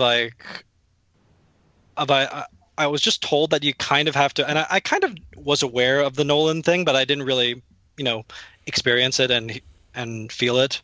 Yeah. I mean, you hear about Negan, but when it's another thing to actually read about Negan and see like, oh wow, Negan, yeah. And so I had the moment everyone else describes about Invincible. I read like the first trade. It's like, okay, yeah, fine, yeah, this is good. I mean, like I was like, what's so special about this? And then it was really the second volume where that big Nolan moment is like, ooh, okay, now interesting. Yeah. And honestly, for me, it really is the third volume with that fight, and like that final line of "You, Dad, I'd still have you." Yeah. And Nolan crying, flying away. That is so great. Along with just Kirkman doesn't get enough credit for, and when we talk about Volume 20, I'm going to praise him again, but he can really give some amazing dialogue, and just like that great line, and that they would repeat several times, and have poor Debbie in that great panel crying as she hears it again, of just, your mother is nothing more than a pet, and later on, your mother means nothing to me. It's like, wow, okay, wow. It's like it's like, okay, I thought that like, okay, they're going for like kind of evil Superman who's really there to conquer the world. Okay, that's kind of like, but then it was like, oh wow, like you are really, Kirkman perfectly nails this type of like alien morality. I'm just like, I was like, no, like I live forever. Like, yeah, your mom lives like a flash of a second in my eyes. Mm-hmm. Like, why would I care about you? It's like, yeah, I care about you, but like you're expendable. I can just replace you any minute. And like literally how he clinically says, I can just breed another of you. It's like, oh wow, okay. And that's when I started to really see like, okay, this is something. And kind of, okay, this is my little bit of comparison. I'm doing hand gestures that you can't see right now, but the thing that I really admire, and I really dig Outcast and Walking Dead, but I think in some ways Kirkman's best writing, and really the Kirkman moments he does in the series, as spoiler alerts, okay, as shocking as it is to watch poor Glenn get his brains beaten in, it's another thing when you have this kind of fun, seemingly goofy, a little bit deconstructionist superhero story, and then suddenly you find out Zandale killed his parents. Like, what the? Oh yeah. Where did this come? But it's like, it's always there. It's never like buried, but you can never get too comfortable. Yeah, and so that's just so great. And so, I mean, you guys were last month's podcast. You talked about Volume 19. I was rereading it, and just how that's a great example of what Invincible offers. Is like it at some moments it's just like fun, lighthearted, and nice, and the next minute it just like hits you with these gut punches. Like, oh wow, and that's what I love about Kirkman, and what I love about Invincible is it just, and that's why I want everyone else to know about Invincible. Quite frankly, it's just like and that's something that when you were kind of talking about comparing it to Walking Dead and the zeitgeist and how it hits and how it and what it and its impact on in a world where like right now. What kind of impact can Invincible have in a world that's saturated with superhero stuff? I mean, the same impact that the comic had is that it stands as something different. Otley would always go out and say, like, you know, why should you read this comic? Like, people would say, oh, it's just another comic. It's just another Invincible, or it's just another superhero comic. And then people would read it, and then they'd find, oh, it's not. You know, I mean, everybody would see it on the shelf as just another superhero thing. And I think that's what's going to happen when it comes out. It is just going to be another superhero thing, and then word will spread, just like it has for the comic. That is the hardest thing, understandably, is like just when you look at the covers and when you look at and like the same thing will happen with the show, and that's a perfect way you put it. Is it's not like The Boys where it's like clearly, oh, this is something different. Mm-hmm. Like The Boys is clearly like when you look at it, like, oh, this is not like regular superhero show at all. Yeah.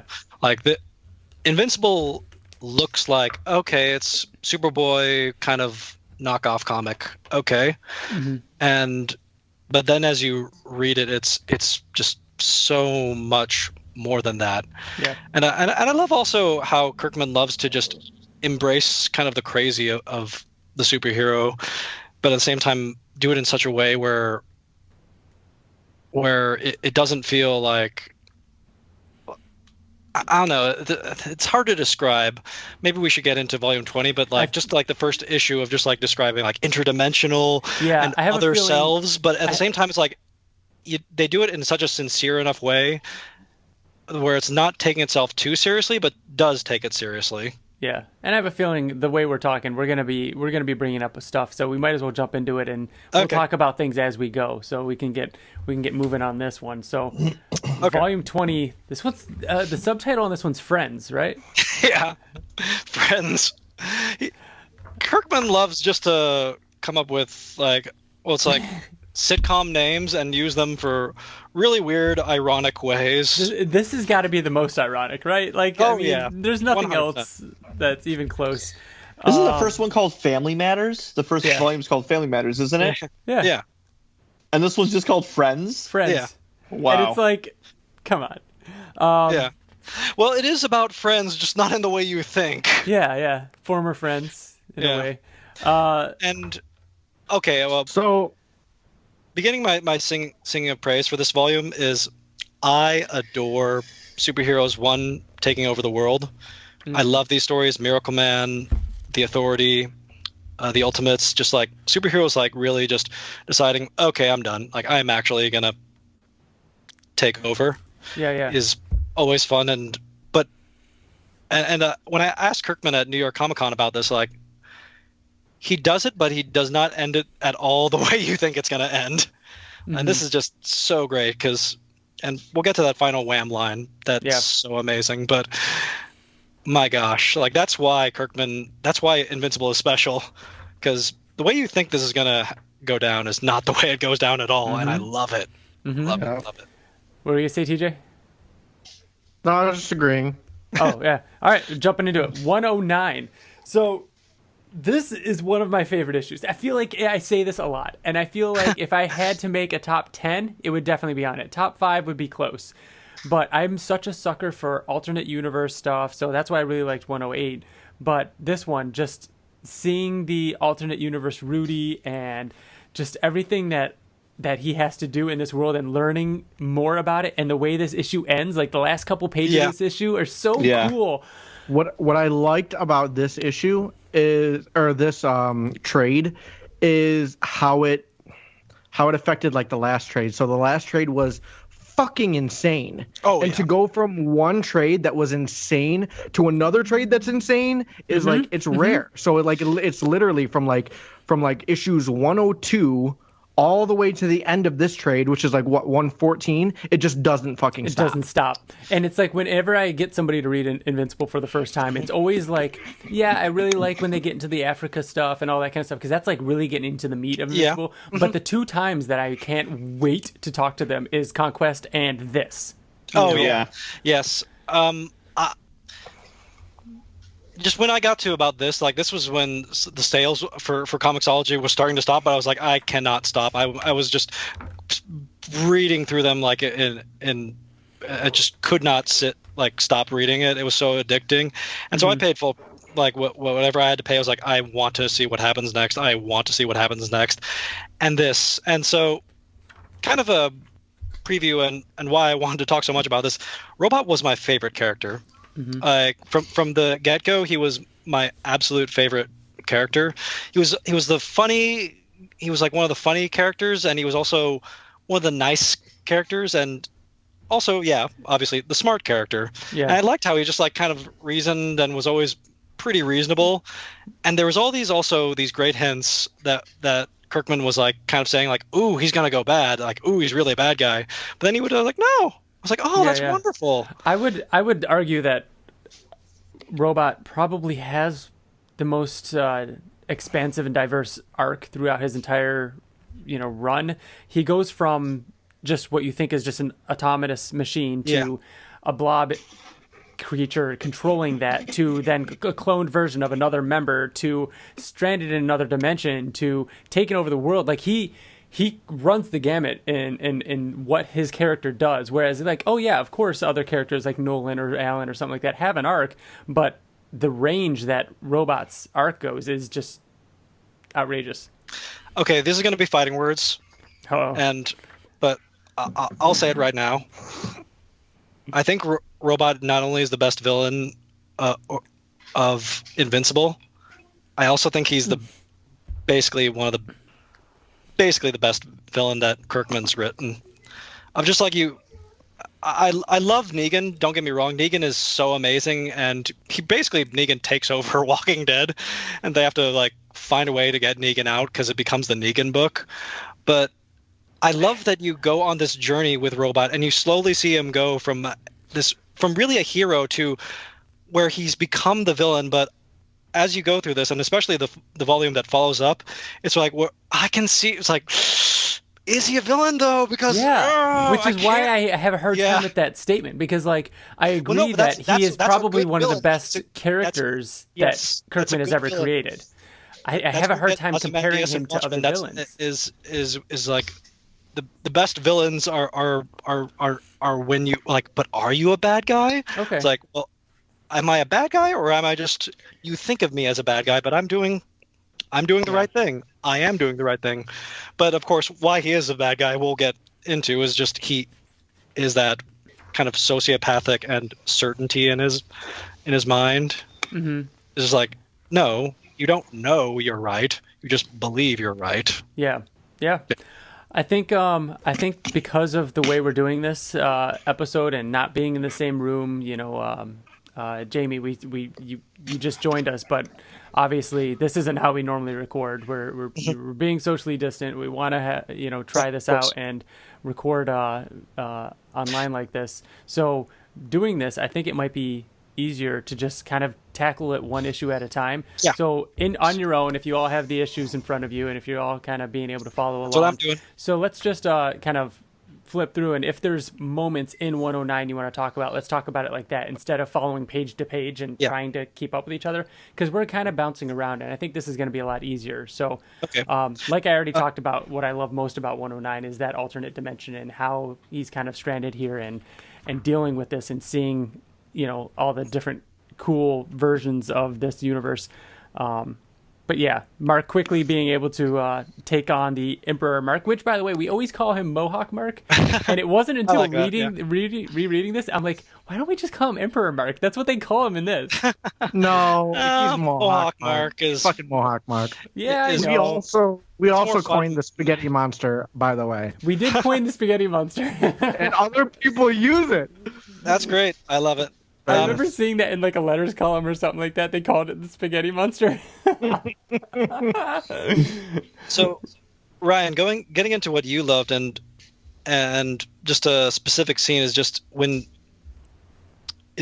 Rudy is like, this version of Rudy really talking about towards the end of just how it's just a couple of decisions, a couple of things happen. Yeah. And your whole life can be so vastly different. And that's really the theme in this whole volume is just like a couple things happened to Rudy where he became what he becomes in this volume, and a couple of things happen to Mark where he goes bad, but like this version of Mark is the exceptional Mark of that he doesn't. Yeah, and that's something that was brought up with the alternate universe Marks, was that they all had this common theme where it was a thing with his father, or it was a thing with Eve, or Eve died, or something happened that pushed him over the edge. And that we talked about that last episode with Engstrom and what he was saying to Eve. Yeah. And so it kind of carries that theme over, and it's but this time with Rudy and Robot and what pushed him over the edge. And last thing we have to talk about 109, of course, is we can't not talk about that wonderful surprise of Monster Girl suddenly showing up. One of like my favorite things. I don't know what it is. It's just so cool. I don't know if I have a hard time remembering the first time I ever read this issue. I remember it. I remember seeing the baby and being like, "What's with the baby?" Yeah. Like, yes. It was dude. It's so good.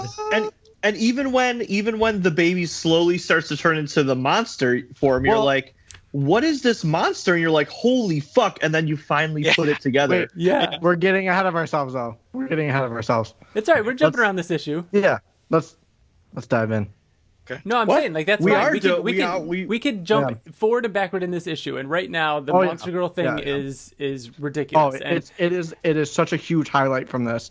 It's so good. And like is anybody else drinking? Is anybody else drinking? Oh yeah, I'm can you see this? I'm almost done with this whole bottle by myself. I'm drinking this fucking bottle. What are you drinking? I'm sorry.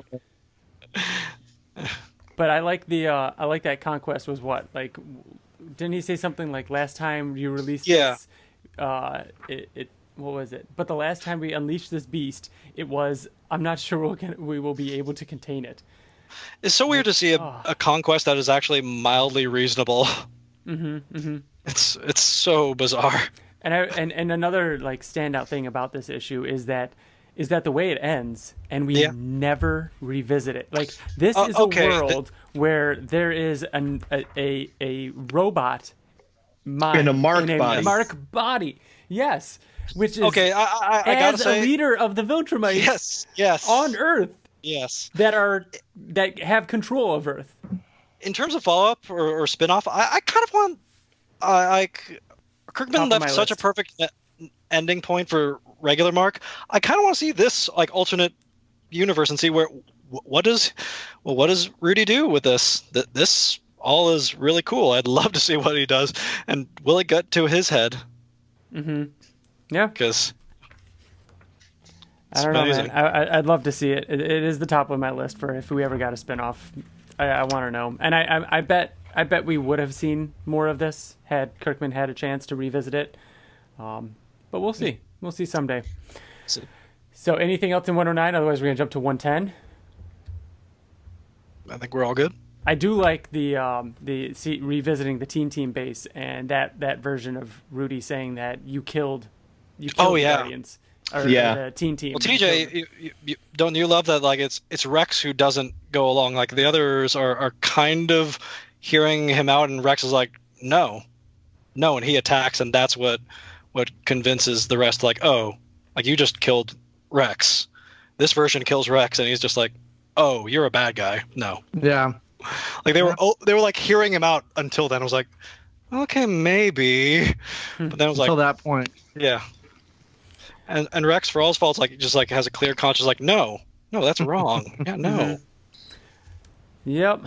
So the cover of issue 110, Ryan, you got a commission from Otley. Yeah, I have the Robot and Monster Girl, right? The Robot Monster Girl version of it. Yeah. Oh, cool. Because again, which is this trade, the hands going down and like reaching to touch each other, and Ryan, you have the Monster Girl and the robot hands instead of the Invincible and Eve hands. Mm-hmm. Yep. Yep. Again, like their relationship is really cool, and especially you should post that again when we post this episode so people can see it, Ryan. It's really cool. I will. It's also in the back of hardcover 12. In rereading this issue, I don't remember Eve ever being like this for some reason. Like, so Mark gets back to the dimension, instantly goes to see Eve. And she's like, I'm not wearing my wedding ring. Like, you were gone for 6 months. I'm not doing this anymore. You can leave. Like, so she literally was ready to be a single mom, have this baby. She said she almost lost the baby, was in the hospital, and she just still wanted Mark out.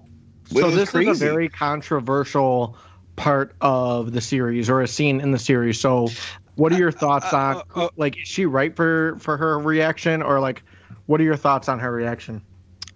Let's be honest, guys. This whole issue is controversial. Yeah, and it's been discussed. And I blog for a website, Sequart, that did a whole essay about the biggest controversial moment in this issue. But just talking about this right now, and I liked what in the new reader when the ladies their perspective on this. And I gotta say, just like one, like seeing Eve, like just totally like she's clearly lost weight, even though she's obviously more pregnant now, she's several months more pregnant. So it's just like she's been through a lot, and what she's described, and what that final ugly conversation she had with Mark, like everything she says is pretty much just 100% justified. Yeah, 100%. It's just that like, Mark, you're being like paranoid, and like what she does get a chance to better clarify what her opinion is, like later on, like we'll get to that, but it's basically, and so it does seem a bit rash, but like her later point when she talks about it again, I think clarifies. But it's like no, like you're not taking priority of like the family. Like you keep on like being this kind of angry, temperamental person. So no. But I think the reason why it makes it so controversial is because from Mark's perspective, he is taking priority of the family. The reason why he wants to track down Angstrom is to keep the family safe. So when he comes back I can only speak on the way I read it, right? So when I read it and Mark comes back and he sees Eve, and Eve is like immediately angry, like not even like he's like, well, what's going on? And she's like, well, I thought that you were dead for months. And she acts it immediately in an angry way. I'm like, what the hell, man? Like, I can understand like wanting to break up, but at the same time, like at least show, like, be happy that he's alive. You guys were so in love. Well, okay. I think the bigger thing that like, and I think I'm gonna again shout out to the new reader episode, just to go back to that. But like, I think what's really just unsettling is just that I love you guys too. Love you guys too. Is that she's not even like that she's angry, really, TJ. It's that she's basically moved on. Yeah, for sure. Like, she's so over just like, it. She's just like it's like it's not even like, it's like this isn't even a debate. It's like not just like I'm done. It's I've almost moved on. It's almost basically jarring. Like I kind of agree with TJ. Like rereading this, I was like, wow, she's being very blunt. And this is very straightforward. Like it's very matter of fact. Like, oh no, this is how it is. I've thought long and hard about it over 6 months. I was in the hospital for a month. I almost lost the baby because I lost weight so fast. Definitely. Because it traumatized me. I've moved on. I have moved on. But here's the thing. And it's weird for as the reader to be like, to follow Mark in his point of view as as what he's going through, to just see this like this. And I can see how it's jarring. I don't disagree with what Eve is saying. Like at this point, I can understand like maybe a day or two from now, after Mark comes back, she like realizes like this is too much for me and my child, my unborn child, to like live with this and constantly have to worry about like where dad is and where, if he's coming back and things like that. I get that, but like the fact that she didn't even show like any kind of like excitement for the fact that he's fucking alive. Like, and it was the opposite. She was angry.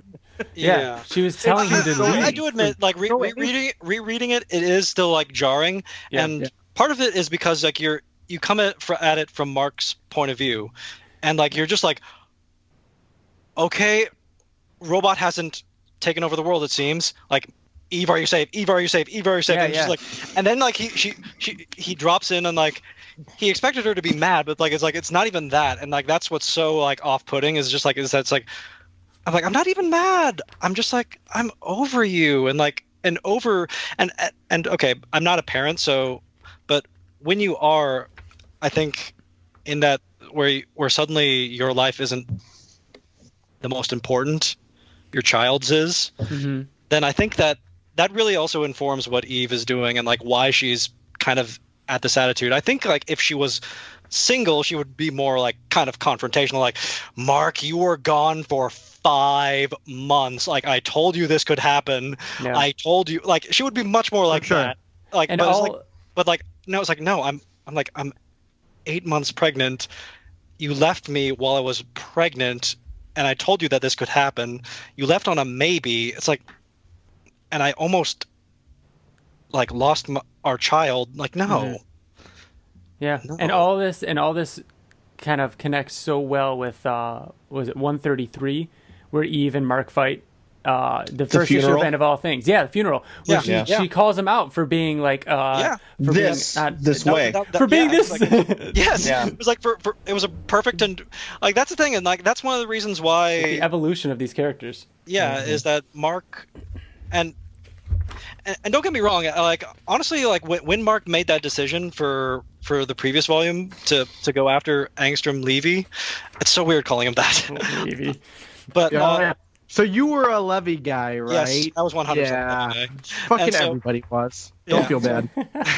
And so, but one, like, you understand, like, considering what Angstrom has done, is like, that seems naive a little bit to take him on his word. I was like, yeah, you might have just, like, he could be just lying to you. And it's also, he's gone into this more proactive phase, which I love the whole Get Smart era of the post-Viltrumite, of just like saying, like, and trying to fix things and like say, let's actually like try to address these things. Mm-hmm. Let's actually try to do, like, fix the world. And why Robot does have a point in saying, like, well, hey, I'm just doing what you were trying to do with Dinosaurus. Yep. But which we'll get to in a little bit. And so, like, he's like saying, like, I'm not gonna like sit by when I know that Angstrom Levy is out there. Yeah. But also, just like, it's a great example of just good writing is that both sides have a point. Mm-hmm. Both sides have a point. Definitely. Everybody, I feel like everybody reads these kind of situations differently, and everybody has their own perspective on it, on who's right and who's wrong, and who has that's what makes this book so good, and what makes Robert Kirkman's writing so good is that it's such real conversations. Yeah. So I just want to give a quick update. I am done. I have finished this bottle of wine by myself, and I am drunk. I am officially drunk. Damn, TJ. Congratulations. This is what happens when we socially distance. I can't keep control of TJ. We can't monitor. Yeah, we can't monitor each other's behaviors. At least I don't have to. Podcast. At least I don't have to drive home. So that's good. Right. That's a good point. I'm not feeding you alcohol here and then making you drive home. So obviously the second half of this issue is everything with Anissa.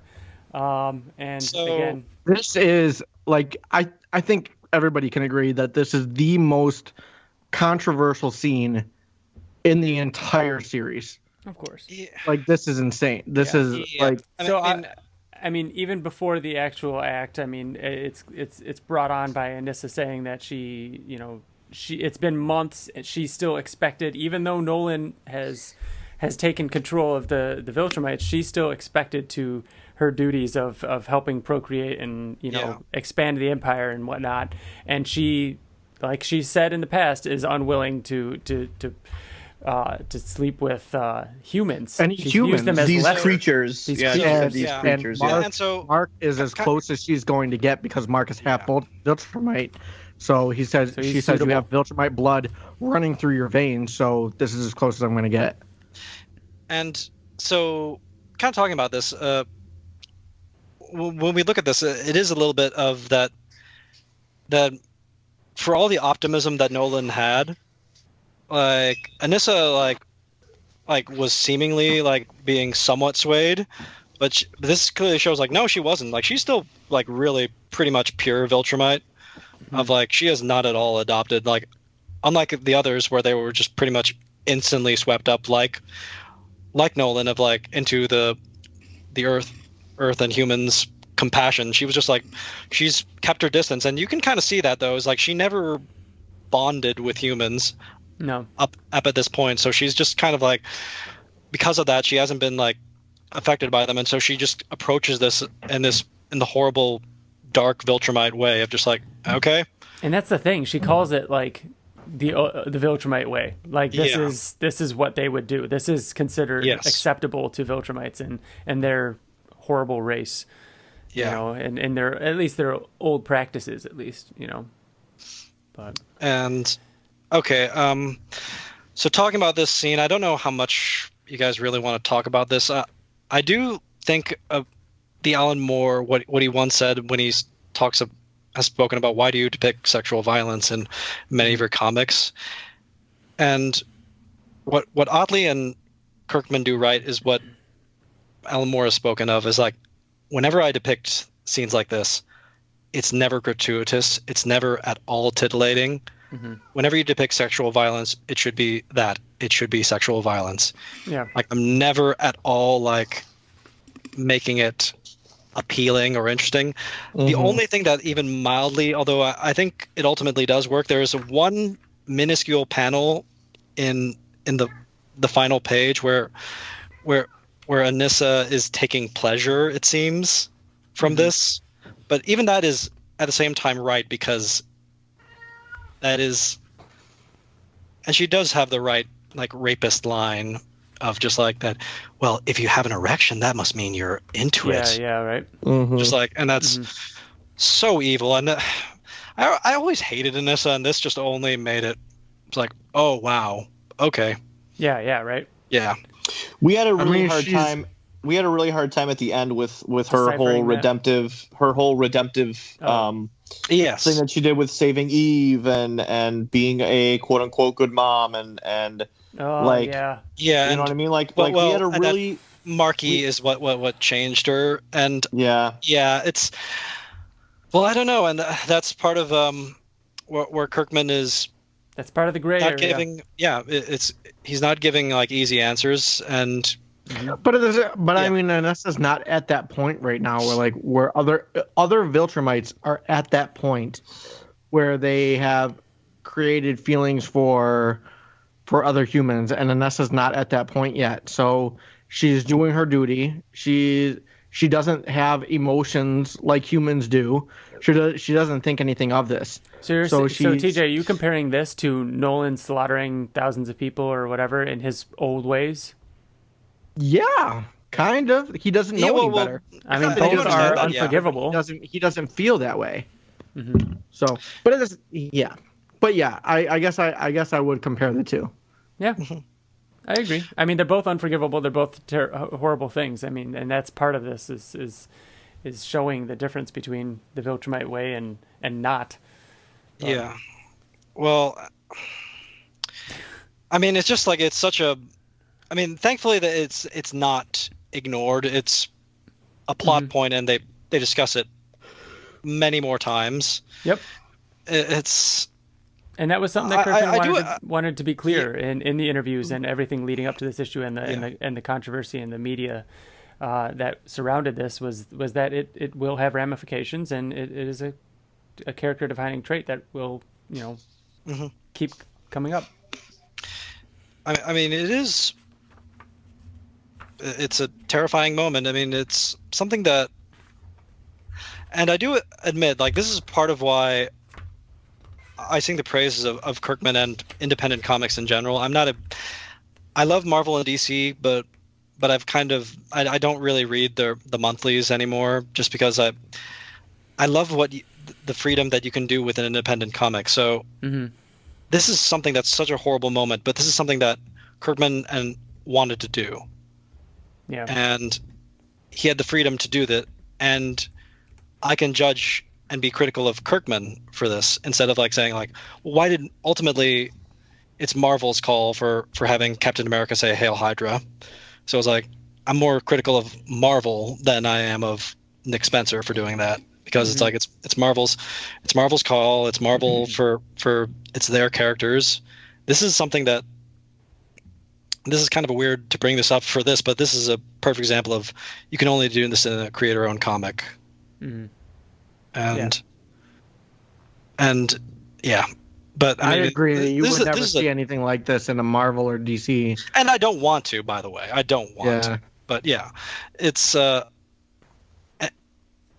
both of this is basically two scenes in this issue, and it's just Mark gets lower and lower, and he's just been, after this, it's just, he's so broken, and then he has to deal with what happens next. Exactly, yeah. Like, not only did he just get stranded in another dimension for months, left stranded by one of his former friends, but then get broken up by Eve, and then this happens. So he's at a low point here, and it doesn't get much better anytime soon. Question before we go on to the next issue: whose fault is that? Like, had Mark not left to pretty much just watch Angstrom die? Because if you think about it, he didn't really accomplish anything by going after Angstrom. Well, you're bringing up what you said in 133 is that he's impulsive. You know what I mean? Like, he didn't accomplish anything. Whose fault was what? Everything that we're talking about right now, like him Mark being gone for 6 months. Mark hitting rock bottom, pretty much. You know what I mean? And it's honestly, if had Mark not have gone, who knows what would have happened? Exactly. Yeah. So that's what makes Kirkman's writing so good, is because whether you're on the left or right side of this discussion, you're right or you're wrong. You know what I mean? Like there is no right or wrong on this, because like I completely understand where Eve is coming from. Like, he's over exaggerating. He needs to be there with his family. But I completely understand where Mark is coming from. He needs to protect his family. Who knows what could have happened in the future if Angstrom made his way back to the world. You know what I mean? And if Mark had listened to Eve and Mark had not gone, would Robot have just been like, oh, I guess I can't take over anymore? No, there would have been another. He would have found another way. And that still would have happened. And what do you think? Anissa would have been like, no, I guess I'm not going to. I mean, no, it still would have happened. It probably would have happened sooner. You know, it would have happened. So all these things I think still would have happened had he not gone. It just, like, that's what I kind of like about how this was written, is that all these characters didn't just flip on a dime and make these decisions immediately. These were all building up. Yeah, Anessa even said, like, you've been gone for months and I've had no other option, so I've been looking for you. This is happening. Yeah. Well, I mean, the Eve situation, if he hadn't left, it probably would have. No, he probably would still be with Eve, though. Yeah. Yeah, he would still be with Eve, and yeah, that's true. The Anissa thing is like that's a whole other. Yeah. And I mean, maybe getting maybe into he the would have next eventually episode. he might have eventually just gone to Nolan and say, okay, what the hell is going on, and he might have like been able to like step up and say like, no. It might have not escalated so quickly, but it was still there. So issue 111, this was marketed and brought about as a huge turning point for the series. I remember them advertising this as like packs the punch of like 3 issue ones in one or something like that. They were and it really does. This issue is insane. Did this come out during New 52 coming out? Is that one of the reasons why they might have been pitching it as that? I don't remember.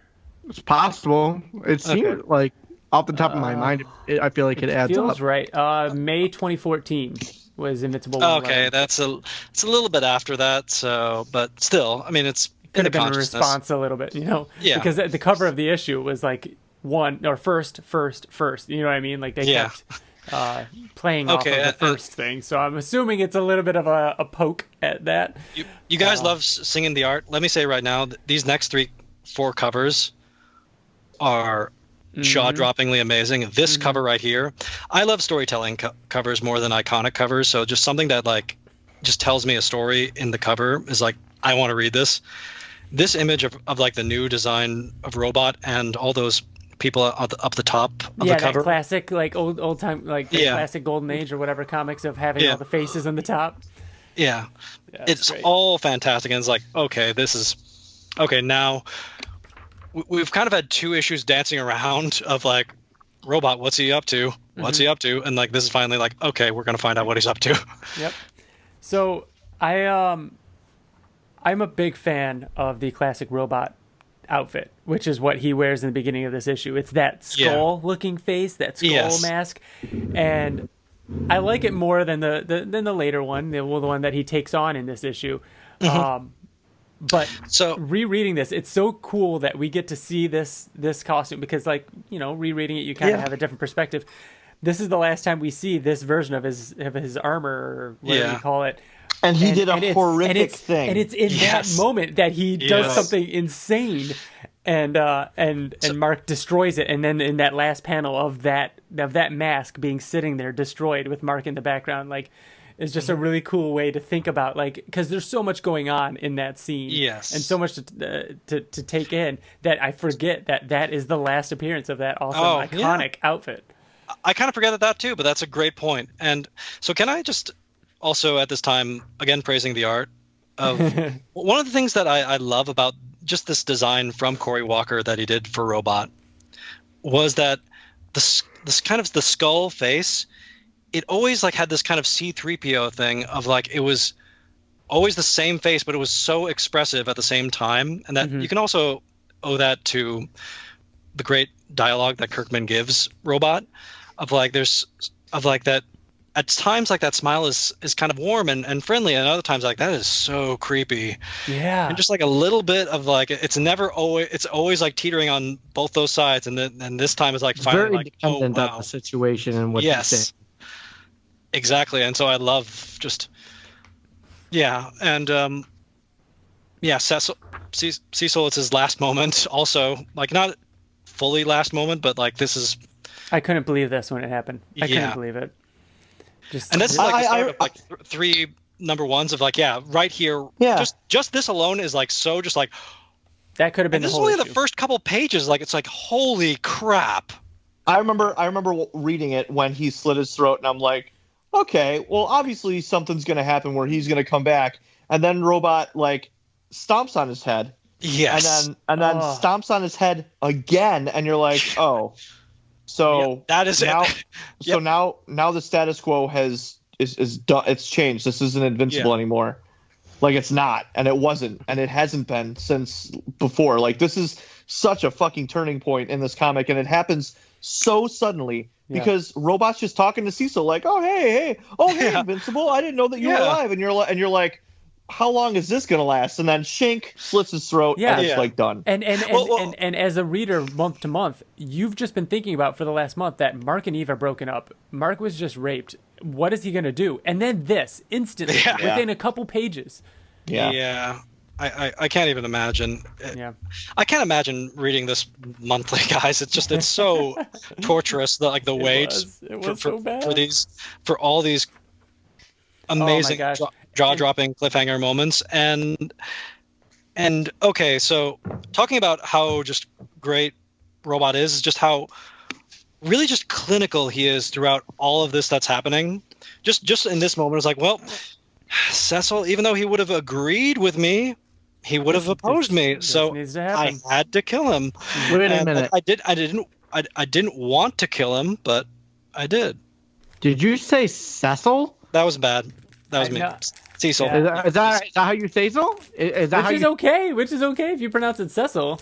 No, I did say Cecil. That was weird. Honestly, I think if anything, we have proven that we don't know pronounce how things wrong. pronounce anything in this comic. Fair enough. So.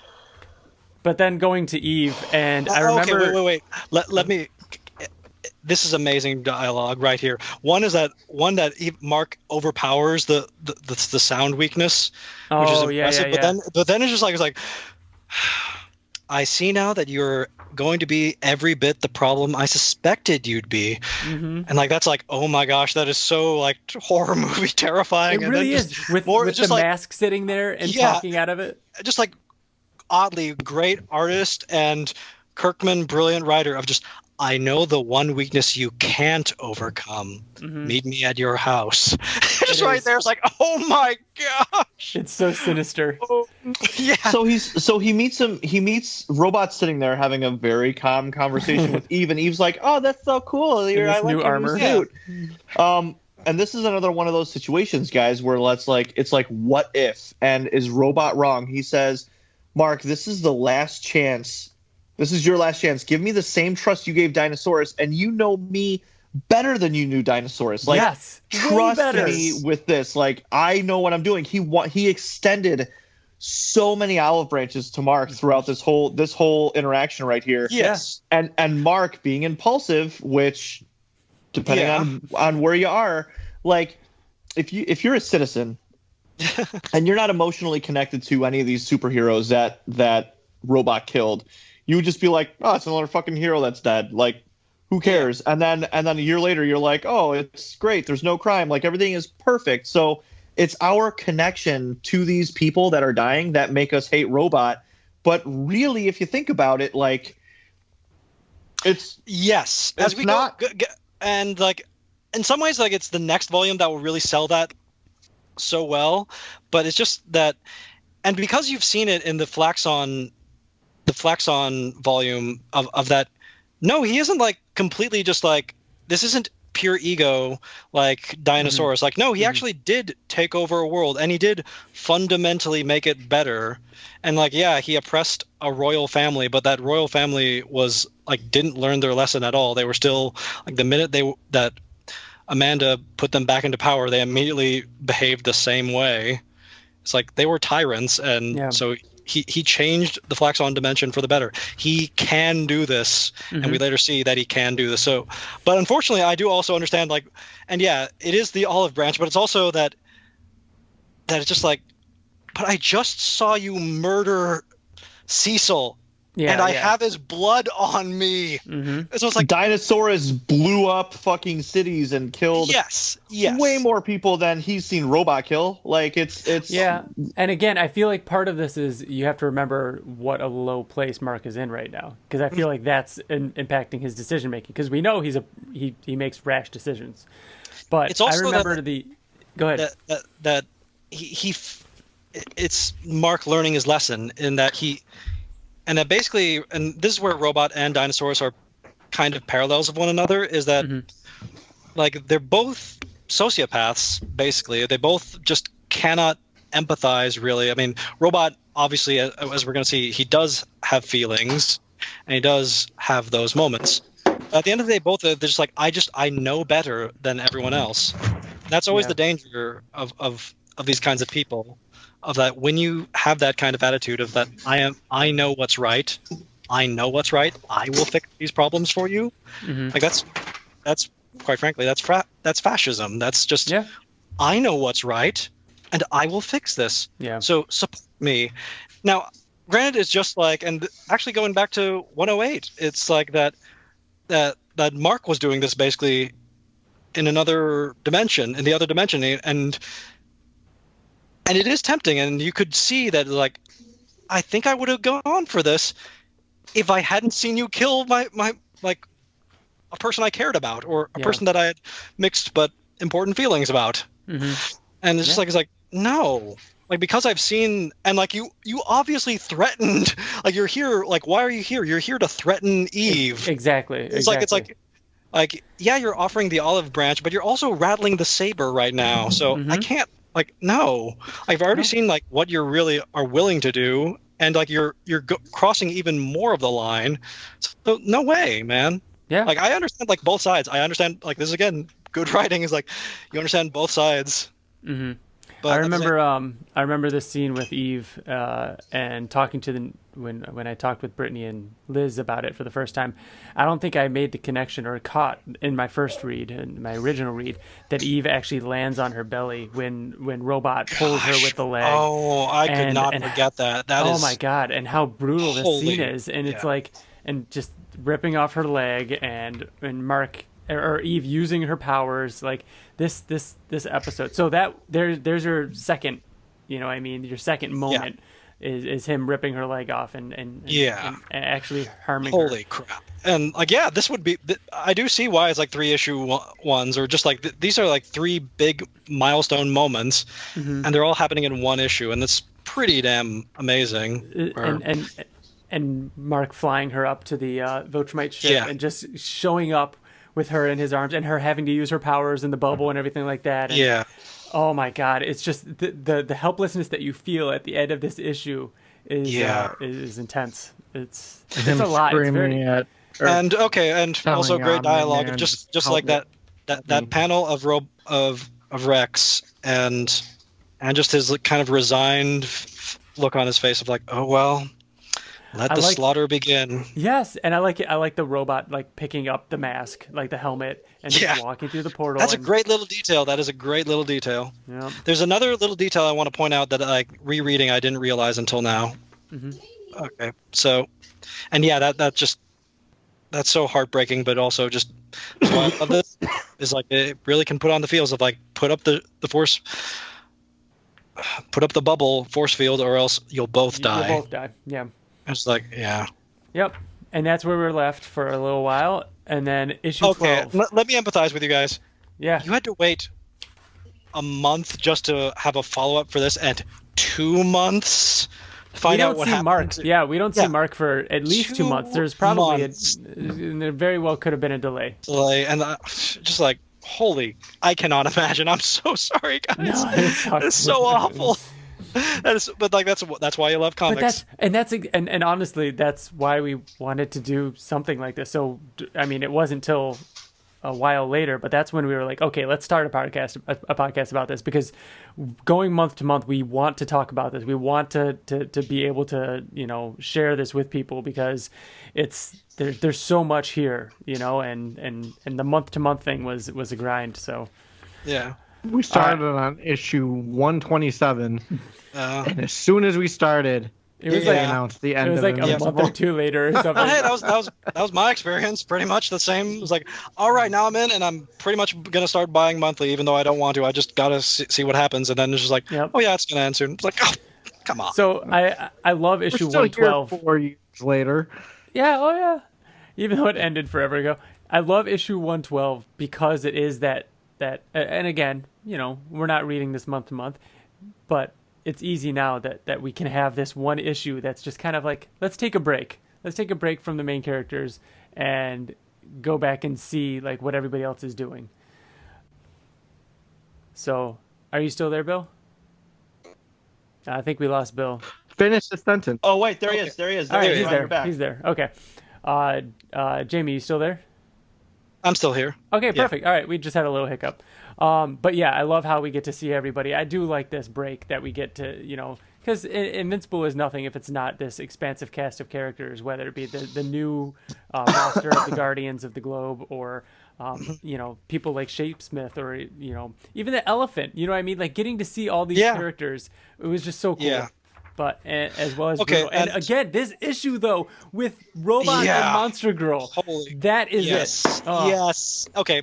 So, all right. Let me first compare this to. The thing is, like that so many. There's another comic that has tried to do what's happening here and infamously failed so horrendously. Ultimatum. I love Jeff Loeb. Jeff Loeb is an amazing writer, and just I think we all do. Like, it didn't work out, and it's a shame, because on paper it's a pretty good premise. I've thought about it. It's like, no, it's actually a good premise of just like Magneto goes crazy and he decides like, I'm gonna really take over the world, and superheroes really die. It's like, okay, actually that's a good premise. But like this, of just like that, you watch all these characters die in this such a horrendous, amazing sociopathic way, and also just great writing is as all this is happening, as you watch all of these heroes, what's happening to these heroes, you're also juxtaposed to this.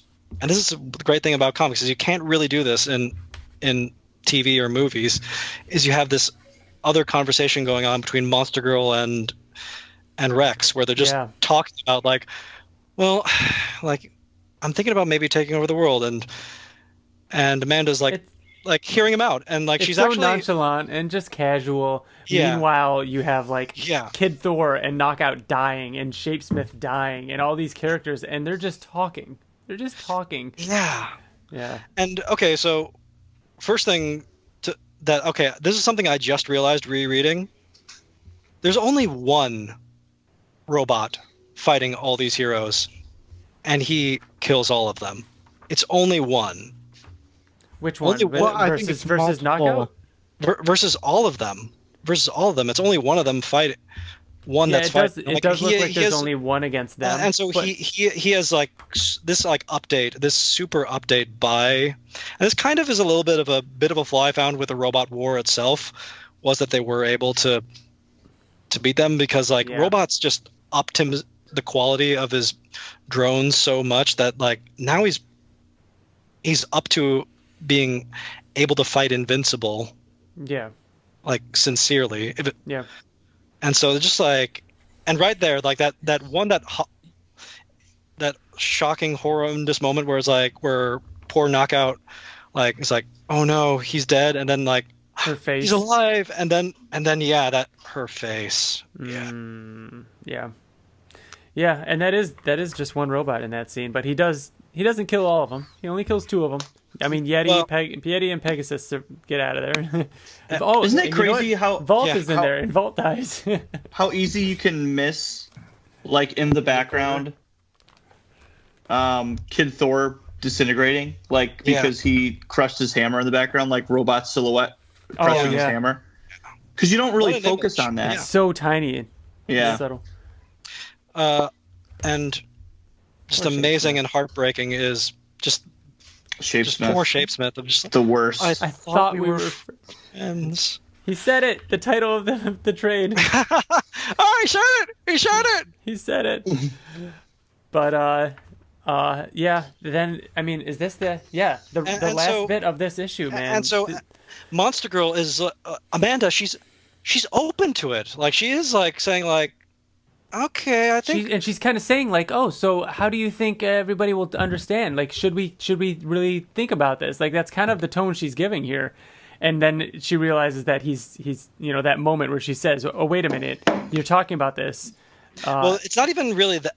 It's when Best Tiger shoots that it finally dawns on her. Is like, oh, you've already started. Yeah. And just that great line of like, well, it's easier to ask for forgiveness than for permission.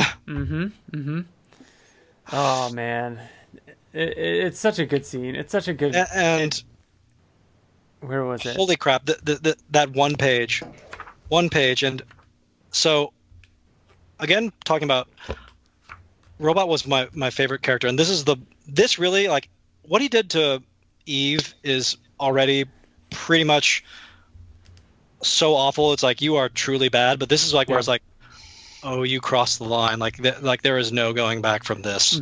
Like it is over. Yeah. Like you are now in this new place in your life, and it's just like, it's amazing. And this is some of my favorite writing too with Monster Girl. Like the subtle things of saying things like, Monax, I didn't believe him. He said you were and then him finishing the sentence, monster. You know what I mean? Like that kind of stuff. Oh, who knew we had so much in common? Yeah. It's so good. It's good. Like, am I a monster? I want you to remember. Maybe I always was, but yeah. I want you to remember you've always betrayed me first. Like him kissing the monster form. Well, that line alone also, that's a real like, it was like, hey, you betrayed me first. Yep. And I forgave you for betraying me. Yeah. And just like, I was like, but I will always love you.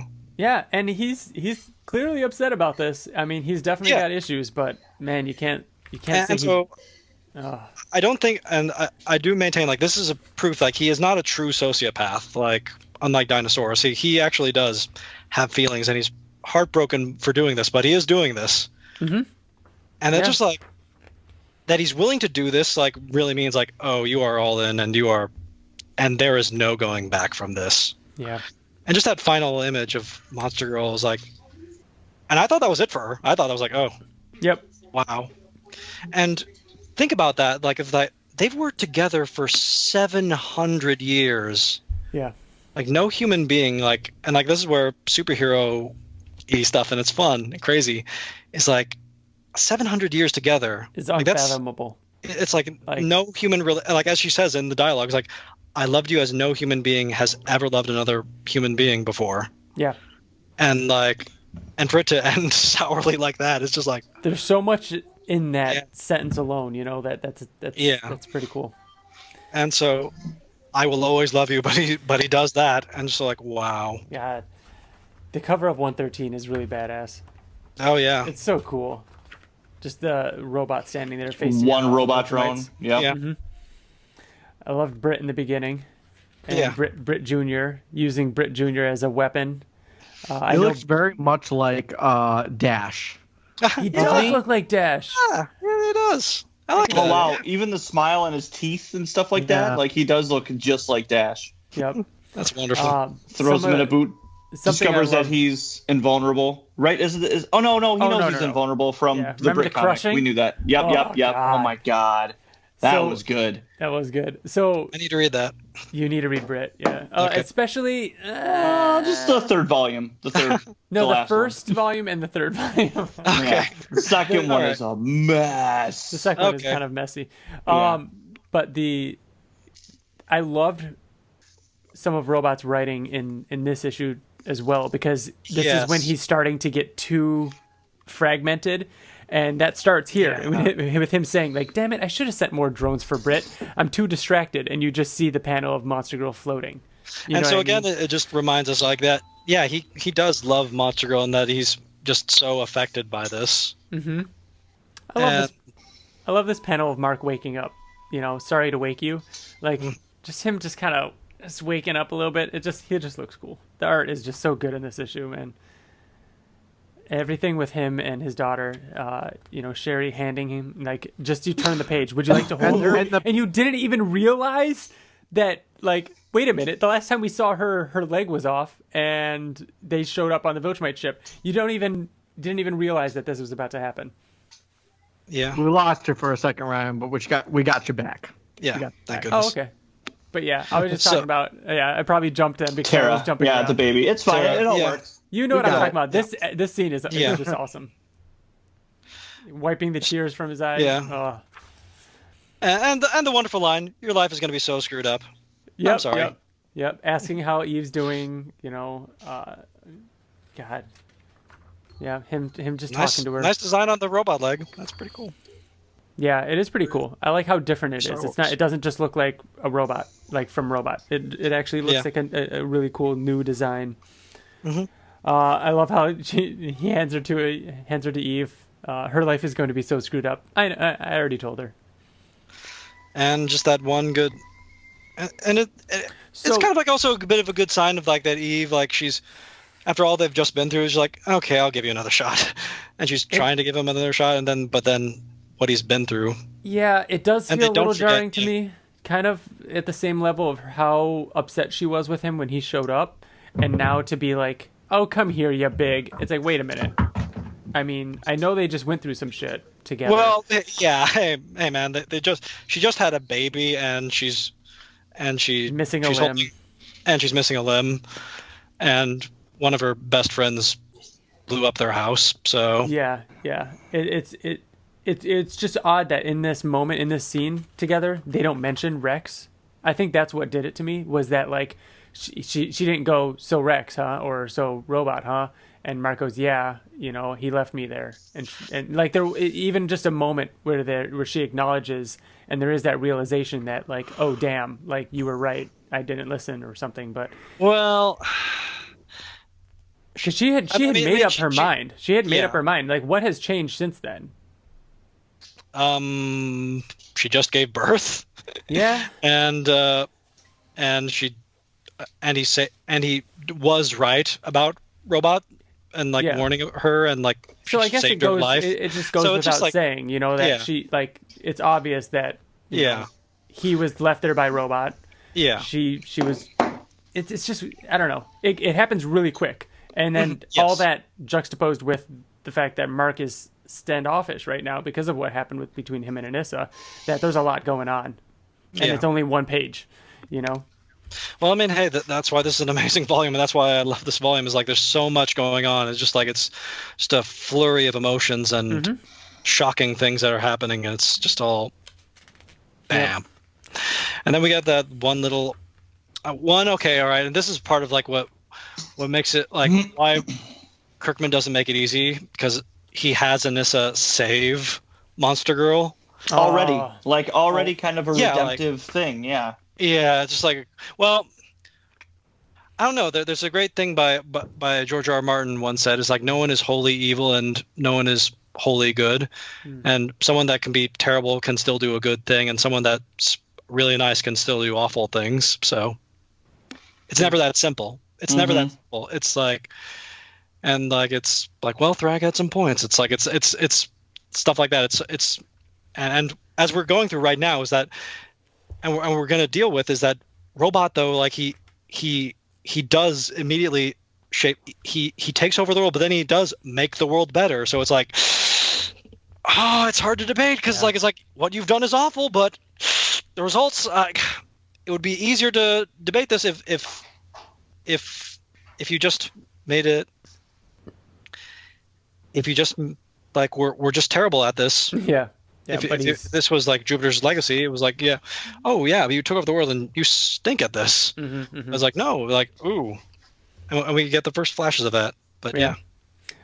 And then the scene with him and the Viltrumites is what I was talking about earlier, with him like starting to stagger his speech a little bit, and then saying like, I'm sorry, I'm dealing with a lot right now. It's getting harder to multitask. Give me a minute. And you see Craig like look over at Nolan like, for real? Like, yeah. But then, did you see that so not only is he going through and eliminating the threats like with the heroes, but he kills Doc Seismic. Yeah. It looks like Doc Seismic was planning some sort of massive takeover. Well, yeah, it was because he destroyed like the last volume. It's like, okay, we now we're gonna come more prepared, and this was like their second invasion.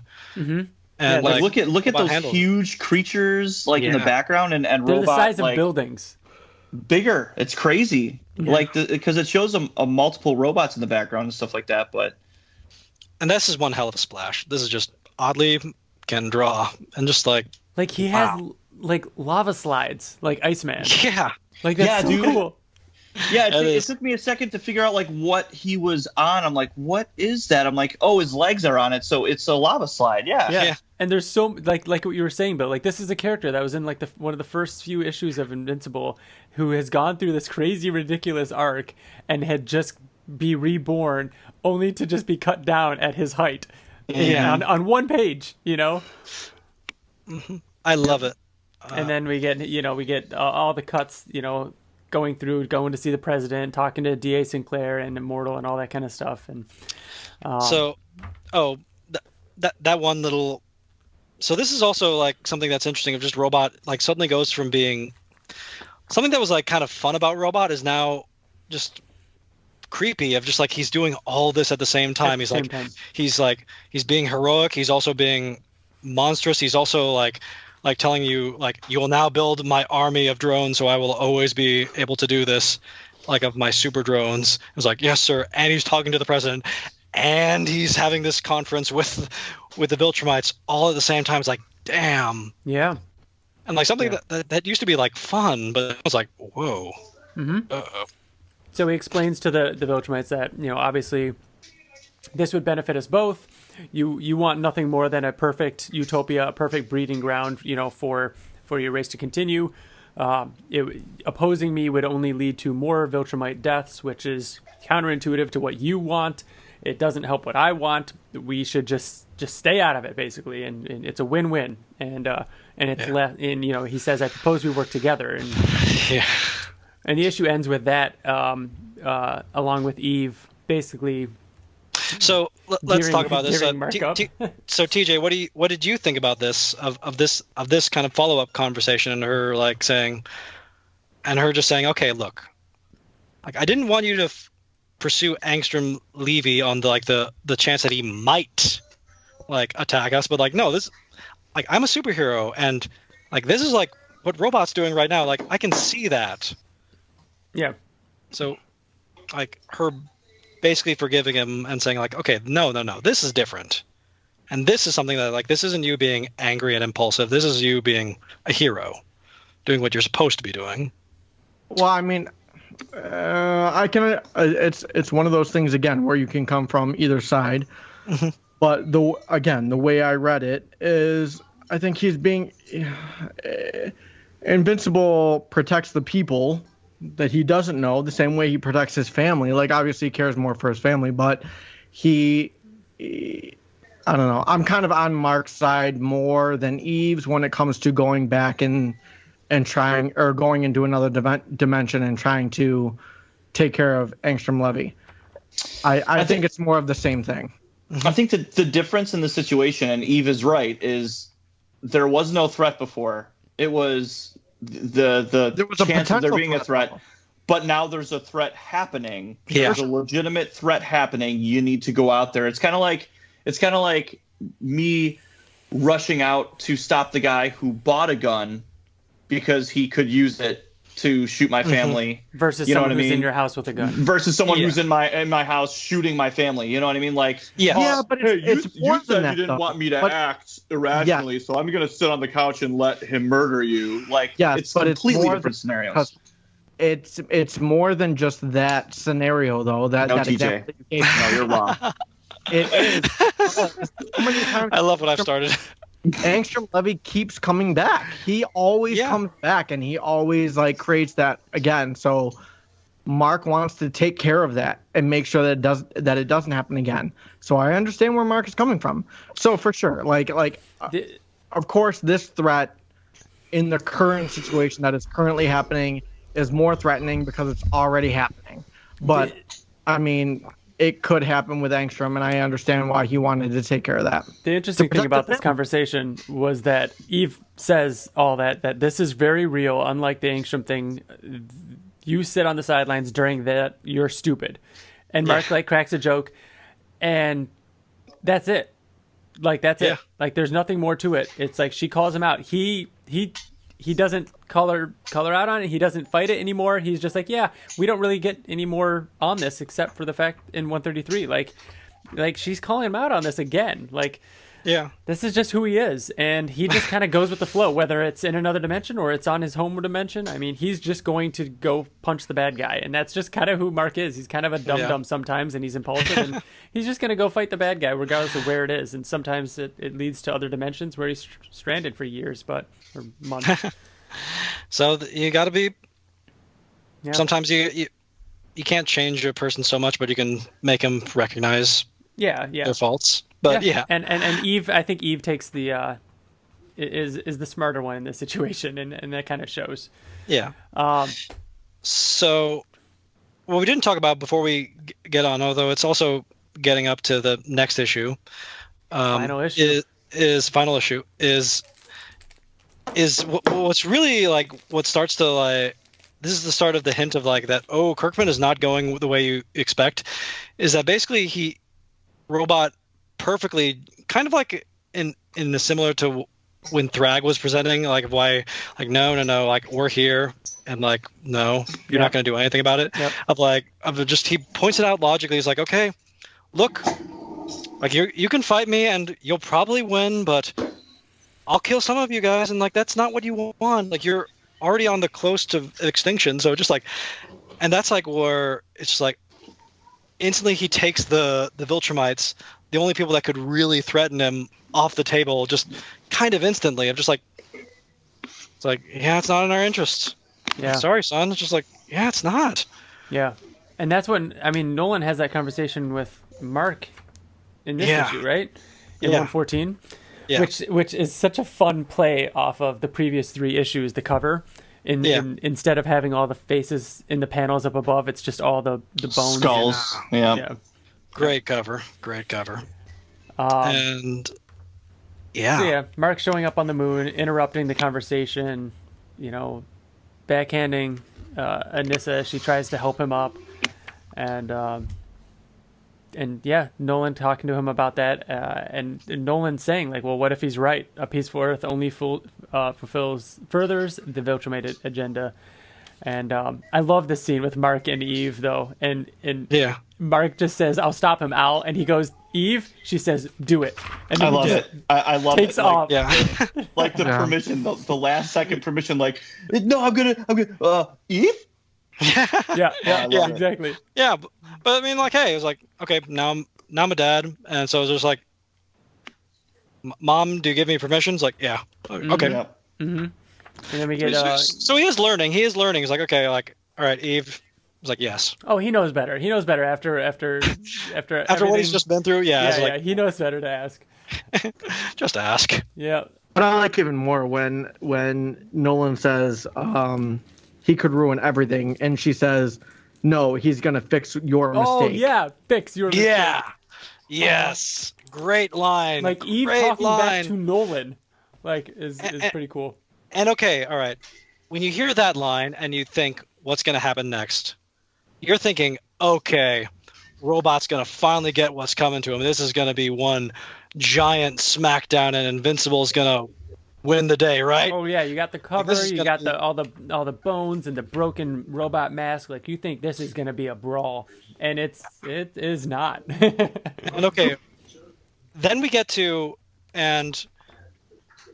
okay, so Zandel is like, you first meet Zandel. I was like, okay, bulletproof. Okay, cool. All right, he's in the Invincible costume. Cool. Yeah. You find out more and more about him, and as you find out more and more, it's like, oh, this guy's is not like as selfless as. He's got some issues. He's got some issues, and like just this, and I completely understand why Zandel does what he does. Mm-hmm. Like he honestly is making, in a lot of ways, like it's defeatist, but at the same time, it's like, I'm trying to save you guys. Yeah. I'm trying to save you guys. So it's like, if we surrender, he won't kill us. Yeah, like, yeah. It's like he's kind of already acknowledged, like, we've lost, guys. Yeah. We've lost. Like, so just surrender. Mm-hmm. Yeah. He's not wrong. He's really not. Yeah, he isn't. But he probably saved all their lives. Yeah. Mm-hmm. But it's like, well, do you want to live in a cage? It's interesting how his character goes on to just kind of be that right-hand man kind of role. Yeah. You know? Well, and that's as he's like the next volume, he just like embraces like his tooth. He gets the two-faced scar. Yeah. And just like yeah, this is what I am. Like this is what I am. Like I'm two-faced. I'm not invincible at all. I'm kind of the opposite. I'm kind of I'm a bad dude, really. Yep. Or not a bad dude, but like he's just he's complicated. Yeah. It's card, yeah. That's a perfect way of putting it. Oh man! So then instead of the beatdown, we get a discussion, a calm discussion. Yeah. Mark goes in swinging, wanting to take him out, and he learns pretty quickly that he can't and he won't. Yeah. That's why we get the calm discussion, because the harder he hits him, the harder it hurts Mark. Mm-hmm. So Mark realizes there's nothing he can do. Plus, there's tons of like additional robots, a whole army of robots behind him. There's nothing he can do except to have that calm discussion. Yeah, and these drones are serious business. These are not like kind of like the paperweight ones that just kind of like take one punch. Like the only ones that were ever so far in this volume were doing any damage were the Invincible Reanimen. Yeah. And he came up with like a good contingency even for that.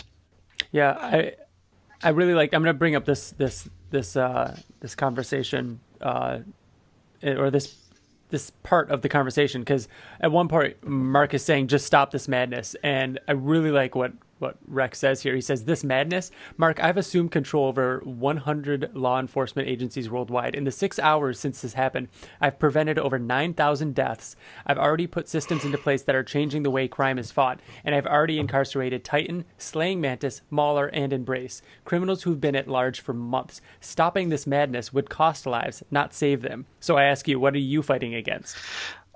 Can I talk about just the one line he says earlier? I stranded you in another dimension. I ripped off your girlfriend's leg. Would an apology work? And then you get the action lines of Mark being like what? Yeah, I think so. A question is, we saw like a montage of him going through all across the world, just killing off, heroes with no remorse, with like having no issue with it at all. Why doesn't he just fucking kill Mark right here? Why? What's your thoughts on that? Well, as he was saying earlier, it's basically he's only used force for, other than like the villains who are straight up villains. It's pretty much he only is opposing people that clearly would oppose him. But Mark is clearly opposing him, right? But it's also that he can take Mark in, or at least like he's trying to convince him, like, look, and like later on what we saw when Zandale arranged, like, I'd rather take you a prisoner. I don't want to kill you. Like, and he keeps on like saying that to everyone, even to Monster Girls, like, just join me. I don't want to have to do this. But but at the same time, he tolerates zero opposition, and I guess it's just because he's what Invincible is gonna say later is like, look, I've already won. Like, I've already won. So like, why are you even trying to fight me? It's like, you can't beat me, and I've already won. So like, what are you trying to even do? I wonder if you're punching against the wind. Like TJ, I didn't really think about it too much the way you put it, like you asking that question, and I'm sitting here thinking about it and listening to Jamie talk about it, and I think like I can't really come up with a good reason, because towards the end of their conversation, he's saying, don't make me kill you, please. I'm begging you, Mark. Don't make me. I don't want to. I want you to live a long, happy life, same as everyone else on this planet. I want you and Eve to be happy. I want you to raise your child and live in peace. Don't make me prevent that from happening. And it's like, so there's that. There's the fact that he could have just killed Mark instead of stranding him in another dimension. Why didn't he kill him? Right. Maybe it's because of the title of the trade paperback. Like, seriously, maybe there is just the humanity that is left but in he wasn't Rex. friends with all of the other people that he killed. He didn't really care about Shakesmith. Right, but he even says, I mean, Robot says, truth is, I could have killed you, could have killed Eve too, but I didn't. I'm not a different person suddenly. I'm not a monster. I didn't kill anyone I didn't have to. I don't want to kill you. I like you. I'd send you back to that dimension if the machine I constructed didn't require lingering energy from Angstrom Levy to work. Did you figure that out yet? It seems those doorways died with him. So he pretty much answers TJ's the question is why. TJ's question is why question. Why isn't Mark someone he has to kill? Exactly. Okay, all right. Actually, I got a bit of an answer for that. I would think that Mark is more of a threat to him than any of the other people that he killed. Well, one, Mark represents more because he's basically the number one hero of Earth now. Like, he's supplanted his father as the number one hero of Earth, and he's seen that Mark can see this point of view. Like, he's worked with Cecil and he's worked with Dinosaurus, and like, so he's trying to, of all people, he wants to win. It's clear he wants to win Mark over. He basically wants to win. Like, he wants Mark's approval in a strange way that he won't ever admit, is because he just says like, well, come on, Dinosaurus, like you were, and I was like, I admire what you did with Dinosaurus because that's basically what my plan was. I think if he didn't have a existing relationship with Mark, he would have killed him. Like, yes. I mean, really, that's what it is. I mean, he's giving him leeway. He's giving him some slack because of that relationship, whereas other people might be a threat. And he doesn't really have much of a relationship, so that threat just needs to be neutralized. But he's willing to work with Mark. He's telling, I'm begging you, please don't make me kill you. I probably should, but I'm not going to because of who you are. I could have killed Eve. I could have done this, but I don't want to because I'm still a human, because I still care about you guys. And I know you have reason. I know that you can accept what I'm doing is the right thing and do the right thing. And maybe that means leaving Earth, but I know that you can see my way of thinking, and I'm giving you the chance one last time to not let me kill you. I agree with everything you're saying, and I think that is the answer, right? But I think that I don't like it. That is the answer. Yeah. The reason why I don't like it, is because I think we can all agree that Robot had more of a relationship and more interaction with Cecil than he did with Mark. Yeah. And he was so quick to kill Cecil. Obviously, but he didn't even think about killing Cecil. He just did it. But here's the thing. Cecil's more of a threat. That's the answer. Yeah. Cecil's more of a threat. For sure. The relationship versus their threat is, I mean, that's where it is. I think the threat of Cecil was higher than his relationship with Cecil. Whereas Mark, I think that it's offset a little bit more. Mark's ability to say he won at the end of this and allow this to happen is exactly why he allowed him to live, because he knew that Mark had that ability. Cecil probably wouldn't. You think Cecil would have given up and let this happen? Oh, hell for no. sure. I just think it's a 100%. Like, Robot was right to kill Cecil because Cecil would never accept. Like, only I can be this. Like, if it's not me, like, it's no one. So it was like, hell no. He would. That's why I understand that is the answer to this. Like the reason why the trade is called Friends. I get it. I know that is the answer. I just feel like it's a very skinny leg to stand on. Okay. I don't know. To be That's just my fair, opinion. that is Invincible. It is all the gray areas, and it is everything. The fact that we have to debate this, the fact that we have to talk about it, and you have to ask those questions is why we love it and why we're talking about it to begin with. Well, and this is why it's my favorite volume, and this is why it's like all the discussion we're having right now. And remember also that what we haven't talked about right now is like he still says like I'm the good guy, and you know what this is? It's new. It's a new way of doing things, of fighting evil, of saving the world. And it's messy and it's imperfect, but it's effective. But most of all, it's new. Yeah. Don't be scared of the new. Embrace it, welcome it, accept it. And that's kind of like that. That's the been thing a thing like, since Africa. Like that's always been like Mark struggling to understand how do I do this without just going around punching guys? Like I want to do more. I want to make changes, and that's again the evolution of what happened with the dinosaurs arc. Mm-hmm. And it's Oliver like saying, "Well, haven't you ever thought that Father might have been right?" And it's like sometimes, and just like that, it's just like slowly like that, the kind of simple morality that you think that's going to go down is like it's not that easy. And so this is also the question, and later on in later volumes would love to love hearing you guys talk about, although I've already heard you talk about in the single issues, but like when Robot later or like when they finally re-meet after like 5 years, it's like oh well, isn't this such a beautiful world? And it's always clear that like for whatever reason it's not, and I do agree it's a fair critique, TJ, I will say, but like it's just that Robot really does respect and like Mark on this kind of deep level, and he really wants Mark, of all people, he wants Mark's approval. He wants Mark to be on his side. And so just like, it's like, well, look at all the things I've done. Like so many few people have died in this war. Aren't I just wonderful? And your father supports me. Why? Like, isn't this wonderful? Yeah.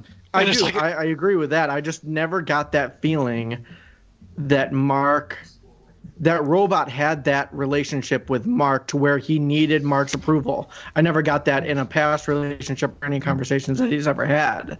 So I agree with that you're right. Like that is why, but why is that the case?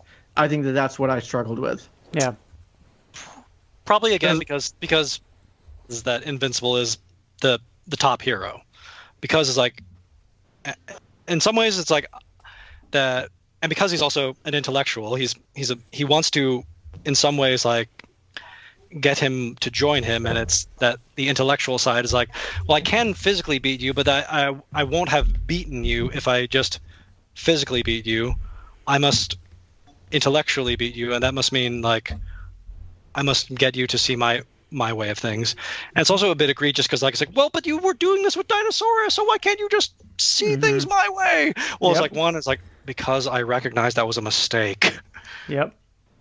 I want to bring up two quick things, and we got to wrap this up. I have an email from Jordan Gilbert that I want to read, but I do want to bring up the fact that during that conversation, Robot mentions that he is not taking credit and he doesn't want to take credit. Yeah. No one will know who he is, because that's an important thing to bring about with his psyche and the ego and everything like that, because that kind of changes as the series goes on.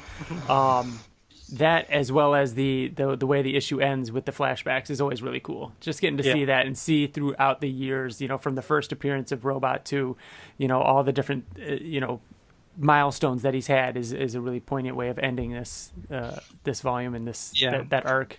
Well, just it's a great reminder, one of that of where he's gone and where he's at now. Just amazing. And okay, I said it at the Kirkman panel. I'll say it again.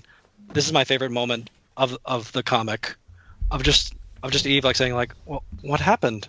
And just that one line, just he won. Yeah. It's like, holy crap! It's like no. Yep. Robot won. He took over the world. And he crazy. He didn't have to beat up Invincible to do it. He just talked him out of it. It was like, and just made him give up. It's like, wow. And the next arc, the next issue, doesn't even go to Earth. And it's a great issue. Yep, it is. Bring on the battle beast. All right. Then that's a perfect fun way to go after all this heavy, dark stuff. Is like, hey, some fun stuff. Yeah. Here's the beatdown that you were promised. So, this is an email from our friend Jordan Gilbert. He says, "Hey guys, this may be a long letter, so I apologize in advance. It's not that long. My wife got me the third compendium for Valentine's Day, so my collection is finally complete, and it got me reminiscent about how good this damn comic is. I still actively listen to you guys, of course, and coincidentally, last month's episode started off with Compendium 3, so I'm on track with you guys. I have to say that Friends is probably my favorite arc from Invincible, due to the fact that there are so many problems that Mark is dealing with, along with making the conflict with robots so real.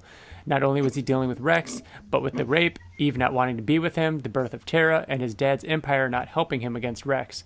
The same self-conflicts that have made me love this comic since day one. Funny quick question for you. How hilarious would it be if Seth Rogen was cast as Omni-Man? But let's just say he does a complete 180 and kills the role and is all serious with it and got an extreme shape for it. It's just funny to think about. Love always, Jordan. P.S. I hope you guys are doing okay with this virus shit going on out there. I know New York was one of the first states on lockdown for this, and I hope it blows over sooner rather than later. Stay safe and healthy." Thanks, Jordan. Hope you're staying safe and healthy as well. I cannot imagine Seth Rogen as Nolan, but it is funny. Not even a little bit. It is funny to think about. I will say Rogen can act. Like having seen Steve Jobs and him as Wozniak, he really can act. I still haven't seen that one. I need to. It's not a great movie, I will say. Like it's really a good at home watch because it's just like 3 episodes of Steve Jobs in his life. Yeah. And the scenes with Wozniak are some of the best, just because their relationship. It's kind of Kirby and Lee of just like who's the real genius, who gets the credit. Yeah. And all that kind of debate and fascinating. And like Wozniak really Rogen can really bring it. Yeah. Yeah. We'll see. I mean, we know for sure he's going to be a voice, but as far as the live action, we'll have to wait and see. Yeah. But that I can't imagine he. Go ahead. I can't imagine he won't be something in it, but like I could just see him as like a funny alien. Oh yeah, like, I'm sure he'll find his way in there somehow. But we're gonna wrap this up. Thank you so much, Jamie, for doing this. This was probably one of the most introspective, in-depth chats we've had about during a new reader or a rereader. So this was a ton of fun. This is so much fun. Thank you guys for having me. Of course. Can you pimp out at least like a Twitter handle and somewhere that what is the best way for people to find your stuff or to find your out? Okay.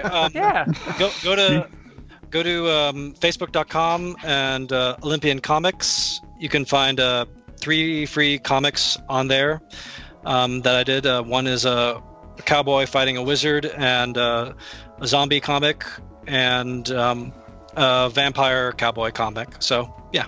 Awesome. Check out that stuff. And I'm going to remind you right now, if you can, shoot me some of those links in an email, and I'll include them in the show notes. Okay, will do.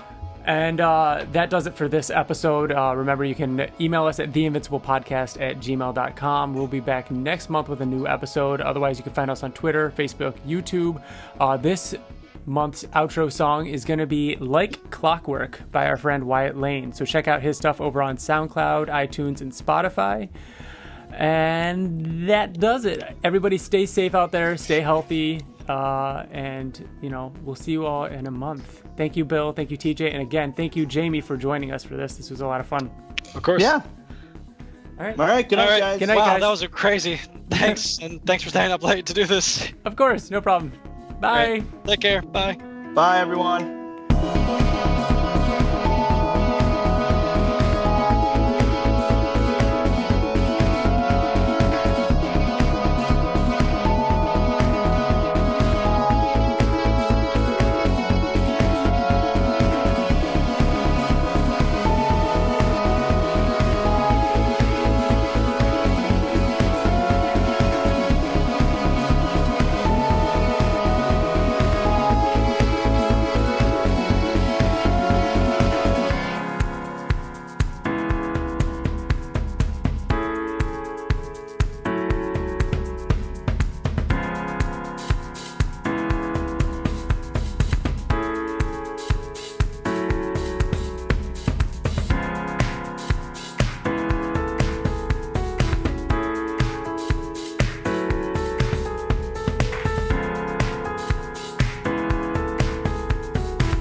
I'm Thanks, going guys. to bed like Yeah, I right know. now. Look at I know. TJ's You already in bed. You both are so crashed. I am. Like, so here's the thing. Like, once I open up a bottle of wine, I don't want it to sit. Do you see So how TJ's talking right now? I Once know. I open a bottle of wine. Once I open a bottle of wine. I am full real drunk. So I'm going right to bed. Oh, I got real scared when he asked you a complicated question. I was like, oh boy, here we go. I was in it. I was in it. You started a little, and then you got there. You got there. I thought you were gonna like go that way when you I should have know. gone that way. Like I was like, where is TJ gonna take this? And I saw that Bill was ready to jump in. Bill was ready, like, I'll take this. I'll take this. It all worked out.